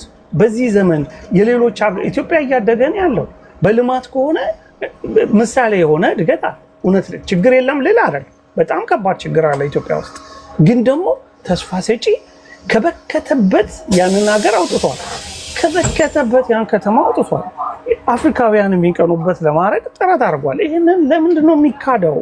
ነዳጅ ያወጣው እኮ አብይ ነው። አባይን የገደበው እኮ አብይ ነው። አብይ እኮ ጥንካሬ ያለው ድክመቱ የሚባለው እኮ አሁን ሰላም ማስከበር አልቻለም ነው። ሰላም ደግሞ ልታስከብር ስትመጣ ሰው መግደል አለብህ። ሰው ገለ ጨፍጭፈ ይሉሃል። ደግሞ ተመልሰው ጦርነት ይቆም ሲሉ ጦርነቱን አንድ ወገን ልክ መንግስት ብቻ የከፈተው ጦርነት አድርገው አቁም ይላሉ። እነዛስ ወገኖች ጦርነት ላይ ያሉት ሁለት ወገን አይደለም እየተዋጋ ያለው? ማንን ወቅቶ ነው ጦርነት አቁም ይቁም አገዛዝ ያብቃ? ለምንድን ነው አገዛዝ የሚያበቃው? ይሄ ህዝብ እኮ ነው፣ ሰው ነው እኮ፣ ሀገር ነው እኮ። እንዴት ነው አገዛዝ ይብቃ ማለት? ህዝቡ ሜዳ ላይ ያለ መንግስት ያለ ምናምን ይቅር ማለት አይደለም ወይ? ይሄ እንዴት የኢትዮጵያውያን ሀሳብ ሊሆን ይችላል? ይሄ እንዴት የጤናማ ኢትዮጵያዊ ሀሳብስ ሊሆን ይችላል? ስለዚህ በእኔ እምነት ያደረጉት ነገር ማንኛውም ቲክቶከር የሚያደርገው ነገር ነው። አውርተው ሄደዋል። ወሬያቸው ግን ፈርስ ክርስኪ ነው፣ ጥቅም የሌለው ነው፣ ዋጋ ያለው ነገር አይደለም ያደረጉት።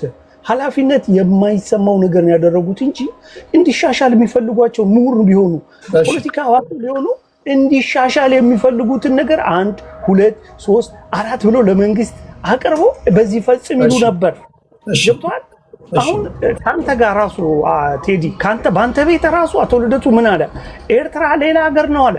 አሰብ ሌላ ሀገር ውስጥ ያለ ነገር ነው አለ። ይሄንን እያለ ነው መንግስት ይውረድ እያለ ያለው። he is fighting for the interest and the benefit of other country against Ethiopia ማለት ነው። ተመልከት። እንዲህ አይነት ነገር ነው። እንዲህ አይነቶች ናቸው። አሁን ትላንትና ለኔ መልስ ሲሰጠኝ አቶ ልደቱ ምንድነው ያለው? ምንድነው ያለኝ? እንዴት ነው እነሱ ከኛ በጉልበት ወስደው እኛ በጉልበት እናስመልስ ስንል እየተሳሳትን የምንሆነው ስለው ምንድነው ያለው? በአንድ ደቂቃ ውስጥ ተጠቃለሁ። የተሳሳተ ነገር የኤርትራ መንግስት ስላደረገ አንተም የተሳሳተውን ነገር በተሳሳተ ነገር አትመልስም ማለት። ተመልከት፣ መርቶ ትግራይን ጎንደርን ወሮ ቢወስዱ ስተት ነው። ስለዚህ አያስመልስም ማለት ነው ልደቱ።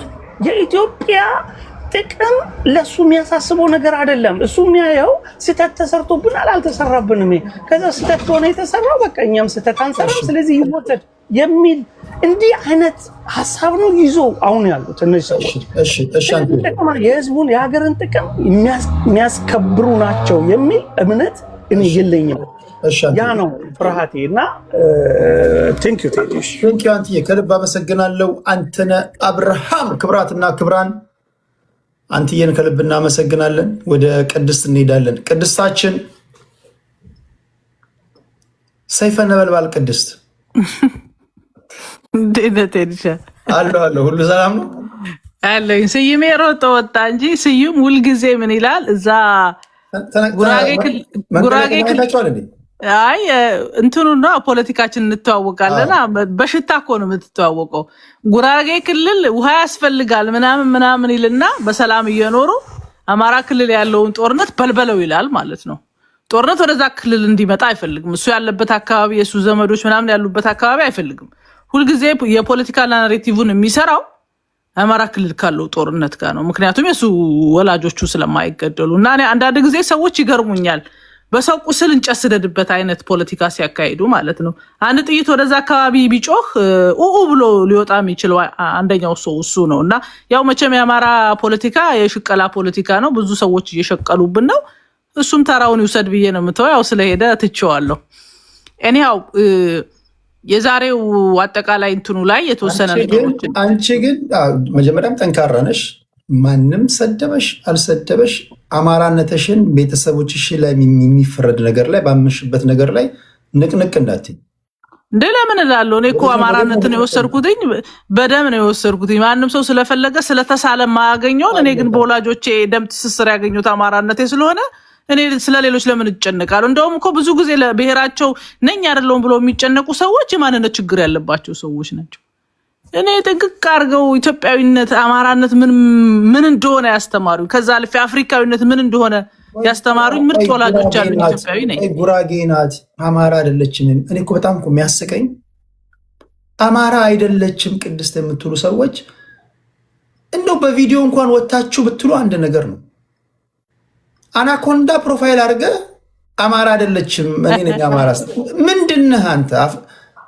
አካል ጉዳተኛ ሁን አቱን ማናቀ ጥቁር ሁን ነጩን ማትታወቅ ሰውዬ ነፍሰ ገዳይ ሁን የማንነት ችግር ያለባቸው ሰዎች ናቸው። እኔ ማንነት ችግር የሌለብኝ አይደለሽም የሚል ሰው ካለ ጀግና የሆነ ሰው በፊት ለፊት ይምጣ። በመጣ አይደለም አደኔ ፐርሰናሊ ማውቃቸውን እግዚአብሔር አንዳንዴ በጣም በቅርበት መቀራረባቸውን ሰዎች በጣም እንተዋወቃለን እኮ አማራ አይደላችሁም ይሏቸዋል። ከፌስቡክ ጀምሮ በቤተሰብ ደረጃ የምንተዋወቃቸውን ሰዎች ሰውየው አንተ ቪዲዮ እስኪ አብራስቲ አያበራም። እኔ ነኝ አማራ ፎቶ የለም ፎቶ ልሸቅልበት ነው የሚባለው። የአማራን ፖለቲካ ልሸቅልበት ነው የሚባለው። እኛ የብዙ ሰዎች ገቢ ምንጭ እንደሆነ እናውቃለን። የጊዜ ጉዳይ ነው። ሁሉም እየተጠረገ ይወጣል። ፖለቲካውም እየሰከነ ስለመሄድ ያን ጊዜ በግልጽ እናውቃቸዋለን። ወደ ሰፈራቸው ሲገቡ ኤኒሃው የዛሬው አጠቃላይ እንትን ላይ የነበረው ሰልፍ ላይ ያየዋቸውን ነገሮች እኔ ሁልጊዜ እንደምለው ይሄ ስብስብ የጋራ ጠላት እንጂ የጋራ ራዕይ የለውም፣ የጋራ ዓላማ የለውም። በፍጹም የማይገናኙ ሰዎች የይድረስ ስብስብ ውስጥ የገቡበት ምናልባትም ኢትዮጵያውያን አምነን ለነሱ ድጋፋችንን ብንሰጥ እንዲጠናከሩ ብናደርግ እንደለመዱት ወደ 1983 የሚመልሱን ስብስቦች እንደሆኑ በግልጽ የሚታወቅ በጣም በዛሬው ደግሞ ያየሁትኝ የብሔርተኛ ኃይሎችና ልደቱ የሚያካሂደው የአንድነት ኃይሎች በጋራ የተሰለፉበት ነው። በዚህ ስብስብ ውስጥ አሁን ሰዎች አሁን ሁለት አይነት ሀሳቦችን የሰማሁት እስካሁን። አንዳንዶች አቶ ልደቱ በቃ የፖለቲካ ዋጋ እየከፈሉ ነው፣ እሳቸውም በቃ የፖለቲካ ዋጋ እየከፈሉ እንደሆነ ይገባቸዋል። ምክንያቱም አንዳንዶቹ አደገኛ ፋውል የሰሩ ናቸው፣ አንዳንዶቹ ስቲል የሚጣረስ ሀሳብ ያላቸው ናቸው። አንዳንዴ ለማስታረቅ ምናምን ሲሄዱ አሉ አቶ ልደቱ ራሳቸው እንዲህ አይባልም እንዲህ ነው መድረኩን እንለይ ምናምን ይላሉ። ከዚህ ቀደም በነበረው ውይይታችን ታስታውሱ እንደሆነ ሳስተላልፍላችሁ አንድ ፖለቲከኛ ከአውዱ ውጪ ወደ ብሔራቸውና ወደ ነበረው ወደ ቂም በቀል ፖለቲካ ሲሄዱ አረ መድረኩን እንለይ ይሄ እዚህ ጋር የሚነገር አይደለም ምናምን ብለው ለማስተካከል ሲሄዱ አይቻሉ። ምን ለማለት ፈልጌ ነው? አቶ ልደቱ ምናልባትም ከፕሮፋይላቸው ካልተበላሹ ኢትዮጵያዊ ፖለቲካ ኃይሎች ጋር ቢሳተፉ ኖሮ አሁን የሚነሳባቸውን ትችት ይነሳባቸው ነበር ወይስ ስብስቡ አይደለም አቶ ልደቱም ራሳቸው በህዝብ ዘንድ ቅቡልና የላቸውም ነው የምትሉት? ሁለት ነገር ነው። አቶ ልደቱን የሚቀበሏቸውም የማይቀበሏቸውም ሰዎች አሉ። አቶ ልደቱ እስካሁን ድረስ ያሳያቸው የፖለቲካ አሰላለፎች የኢትዮጵያን ህዝብ የካደና ምናልባትም ደግሞ ከህወሓቶች ጋራ ለህወሓት ስስ ልብ ያላቸው ሰው እንደሆኑ የሚያሟቸው ሰዎች አሉ። እንደገና ደግሞ አቶ ልደቱ ሌላ የፖለቲካ ሻጥር ተሰርቶባቸው እንጂ ኢትዮጵያዊ የሆኑ ሰው ናቸው የሚሉ ሌሎች ደጋፊዎች አሏቸው። ግን በዚህ ሁለቱ መካከል አቶ ልደቱ እነዚህን በደንብ የምናውቃቸውን አናወላውልባቸውም እኮ አሁን ይዘዋቸው የመጡትን ሰብስበው የመጡት እኔ ሁልጊዜ ምንቸቶች ነው የምላቸው። እነዚህ ጋን መሆን የማይችሉ ናቸው። ሰብስበው የመጧቸውን እስካሁን ድረስ ያደረጓቸው የፖለቲካ እንቅስቃሴዎች በሙሉ የምናውቃቸው ጥሩ ነው ጥሩ አይደለም ብለን እንኳን የማንከራከርባቸው 100% ልክ የሆንባቸውን የጥፋት ኃይሎች ሰብስቦ ነው የመጣው። እሱ ጋርም የሚነሱ ጥያቄዎች አሉ። ልደቱን አምነን ከልደቱ ጋር አንሰልፍም የሚል ኢትዮጵያዊ ማዕት ነው ያለው። አይ ግድ የለም ሌሎቹን የፖለቲካ ኃይሎች ይቅርታ ስላደረግን ይቅር ብለነው መሻገር ይችላል የሚል ሐሳብ አለ። ቢያንስ በሱ እንኳን ብትይዝለት ልደቱ ከዚህ ቡድን ተነጥሎ መጥቶ ቢሆን ኖሮ ግድ የለም ብለህ ልታየው ትችላለህ። አሁን ያለው ስብስብ ግን በሐሳብም በተግባርም ተፈትኖ የወደቀ የምንቸት ስብስብ ነው። ጋን መሆን የማይችል እሱ ጋን ነው። ከነዚህ ከምንቸቶች ውስጥ ጋን እየፈለገ ያለበት ሁኔታ ነው ያለው። እነዚህ ጋን መሆን የማይችሉ ለዘላለም ሀገሪቷን ችግር ውስጥ የከተቱ ምናልባትም ተሳክቶላቸው የሽግግር መንግስት እንኳን ቢያደርጉ በመጀመሪያው ቀን ተኩሰው የሚገሉት ልደቱን ራሱን ነው። ምክንያቱም በዙሪያቸው ያሉ ሰዎች በሙሉ የብሔርተኛ ኃይሎች ናቸው። የብሔርተኛው ኃይል በምን ሂሳብ በምን ያስተሳሰብ መቀራረብ ነው ይሄ ልደቱ የሚያቀነቅነውን የፖለቲካ ሂደት ተቀብሎ ሊሄድለት የሚችለው? ከሃዲ ሰብስበ መተህ ሀገርን ልሰጠው አትችልም። እኔ የትጥቅ ትግል አልደግፍም። ከነዚህ ኃይሎች ግን 10 እጅ የትጥቅ ትግል ላይ ያሉት ሰዎች ይሻሉኛል። ምክንያቱም በትጥቅ ትግል የተነሳው ይሄንን መንግስት በትጥቅ ትግል ጥዬ የራሴን መንግስት መሰርታለሁ የሚል ግልጽ ያለ ነገር ይዞልን መጥቷል። ዛሬ በግልጽ ነው የታየው። የማይገናኙ እሳትና ውሃ የሆኑ አካላት በአንድ ስብስብ ውስጥ ነው የመጡት። የጋራ ራዕይ የላቸውም። ቀጥሎ ምን እንደሚሰሩ አናውቅም። የጋራ ጠላት ግን አላቸው። እኛ ደግሞ ኢትዮጵያውያንን ሀገራችንን እንፈልጋታለን። እኔ ለምሳሌ የዚህ መንግስት ደጋፊ አይደለሁም። ይሄ መንግስት እንዲወድቅ እፈልጋለሁ። ግን እናቶ ልደቱ በሚጫወቱበት ቁማር ውስጥ ግን ሀገሬ እንድታልፍ አልፈልግም። የጋራ ጠላት ብቻ ይዘመተህ ነገ እጅህ ላይ ስታገኘው ወደኋላ እንደማትመለሰኝ እርግጠኛ መሆን አልችልም። ከዛ ደግሞ አዲስ ሰው ቢሆን የእውነት ነው የምልህ ቴዲ፣ አዲስ ሰዎች ቢሆኑ እንደው ምናልባት የተሻለ ሀሳብ አላቸው ምናምን ልትል ትችላለህ። እንደ 83 መተው እኮ አብረው ተሰብስበው የሽግግር መንግስት ብለው ጽፈው ህገ መንግስት አስቀምጠው ሳምንት ሳይሞላው ወያኔ ሃይጃክ አድርጎ ኦነግን ካገር አብሮ በካምፕ ውስጥ ያሉትን ወታደሮቹን ጨርሶ የራሱን ፌክ የሆኑ በአዴን እና እንትኖችን መስርቶ ፖለቲካ የቀጠለበት ሂደት እኮ ነው ያለው እንዴ እኔ እኮ የኢትዮጵያ ህዝብ እኮ የላብራቶሪ አይጥ ነው እንዴ ኦነግ ከስልጣን በተባረረ ቁጥር የሽግግር መንግስት እያለ የሚመጣው ህወሓት ከስልጣን በተባረረ ቁጥር እየሮጠ የሽግግር መንግስት ይዞ የሚመጣው እንዴት ነው የሚያስቡን እኔ በነገራችን ላይ እኮ የኢትዮጵያን ህዝብ መናቅ እኮ ነው ጅሎች ነን እንዴ ነው ያለፈውን 27 ዓመት አልኖራችሁትም አይናችሁን ጨፍኑና ላሞኛችሁ አይነት ጨዋታ ነው በዛ ላይ ይሄ ስብስብ አሁን ኢትዮጵያ ውስጥ ያለውን የፖለቲካ እንቅስቃሴ ግምት ውስጥ ያላስገባል ለምሳሌ ዛሬ የበየነ መረብ እንትን አደረጉ ለአዛዦቻቸው ጥሩ እንትን ይሆናል 100,000 200,000 1 ሚሊዮን ሰው አይቶናል ብለው ሪፖርት ያቀርባሉ ኢትዮጵያ ውስጥ ግን ጠብ የሚል ነገር አለ የለም ይሄን ትንይንት ያቀርብነው ለማን ነው ብለህ ብትሰራ ላዘዟቸው ሰዎች ለከፈሏቸው ሰዎች በደንብ አሳይተውልናል መሬት ላይ ላለው ኢትዮጵያዊ ግን አንድም ነገር ጠብ የሚል ነገር የለም በጣም የገረመኝ የህወሓት አሜን ከትግራይ ክልል የተወከሉት ሰው ምን አሉ ይሄ ስብስብ እንዲመጣ አሉ ህወሓት ከፍተኛውን ድርሻ ተወጣለች አሉ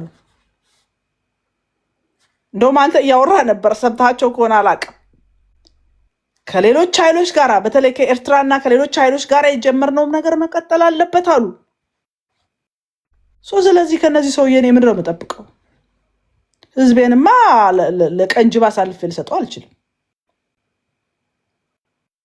እንትን ማለት ትችላለህ የአየር ላይ ሰልፍ ማድረግ ትችላለህ የአየር ላይ ምናምን ማድረግ ትችላለህ ወደ መሬት የሚወርድ ግን በኢትዮጵያ ፖለቲካ ውስጥ ሊያመጣው የሚችል ነገር የለም ይልቁኑ በኢትዮጵያ ፖለቲካ ውስጥ ትልቁ ነገር ሊያመጣ የሚችለው በመንግስትና በታጠቁ ኃይሎች መካከል የሚደረጉ ነገሮች ናቸው ምክንያቱም ሁለቱም አቅም ይዘው ስለመጡ ሁለቱም የሚተኩሱት ነገር ስላላቸው ዛጋ ነው እንጂ እኔ አሁን እዚህ ጋር የተሰበሰበው ኃይል በምንም ምክንያት ዜጎች ናቸው የፖለቲካ ፍላጎት አላቸው ደስታ ሊሰጣቸው ይችላል ደስታቸውን ያጣጥሙ ዛሬ ይሄንን ካምፔን አድርገናል ምናምን ብለው ደስታ ሊያጣጥሙ ይችላሉ በራሳቸው ሊደሰቱ ይችላሉ ኢትዮጵያ ውስጥ ግን ጠብ የምትል ነገር ማድረግ የማይችል ነው እኔ ከጅምሩ ከሽፏል ብዬ ነው ማስበው ምክንያቱም የጋራ ጠላት አለኝ እንጂ መዳረሻው ምን እንደሆነ አይታወቅም ኢቭን በብሔርተኛውና በዜጋ ፖለቲካ አራማጁ መካከል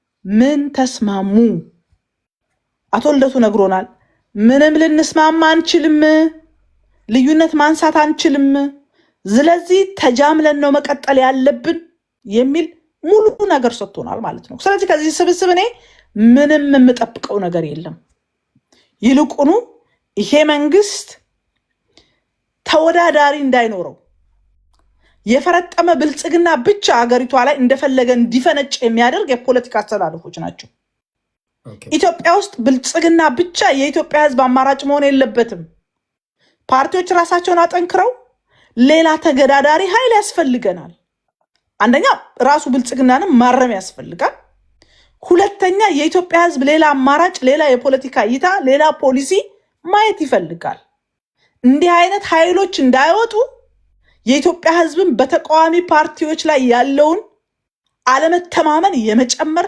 ስራዎች ነው የተሰሩት እንጂ ምንም የተለየ ነገር ያመጣል ብዬ እኔ በፍጹም ማምነው ነገር የለኝም ለማለት ነው ቴዲ ቴንኪዩ ቅድስታችንና አንቴን ከልብ አመሰግናለሁ ከመሸጋገሪያ ሙዚቃ በኋላ ማታ ላይ እናወራለን ስለ መካከለኛ ምስራቅ እግዚአብሔር አክብርልኝ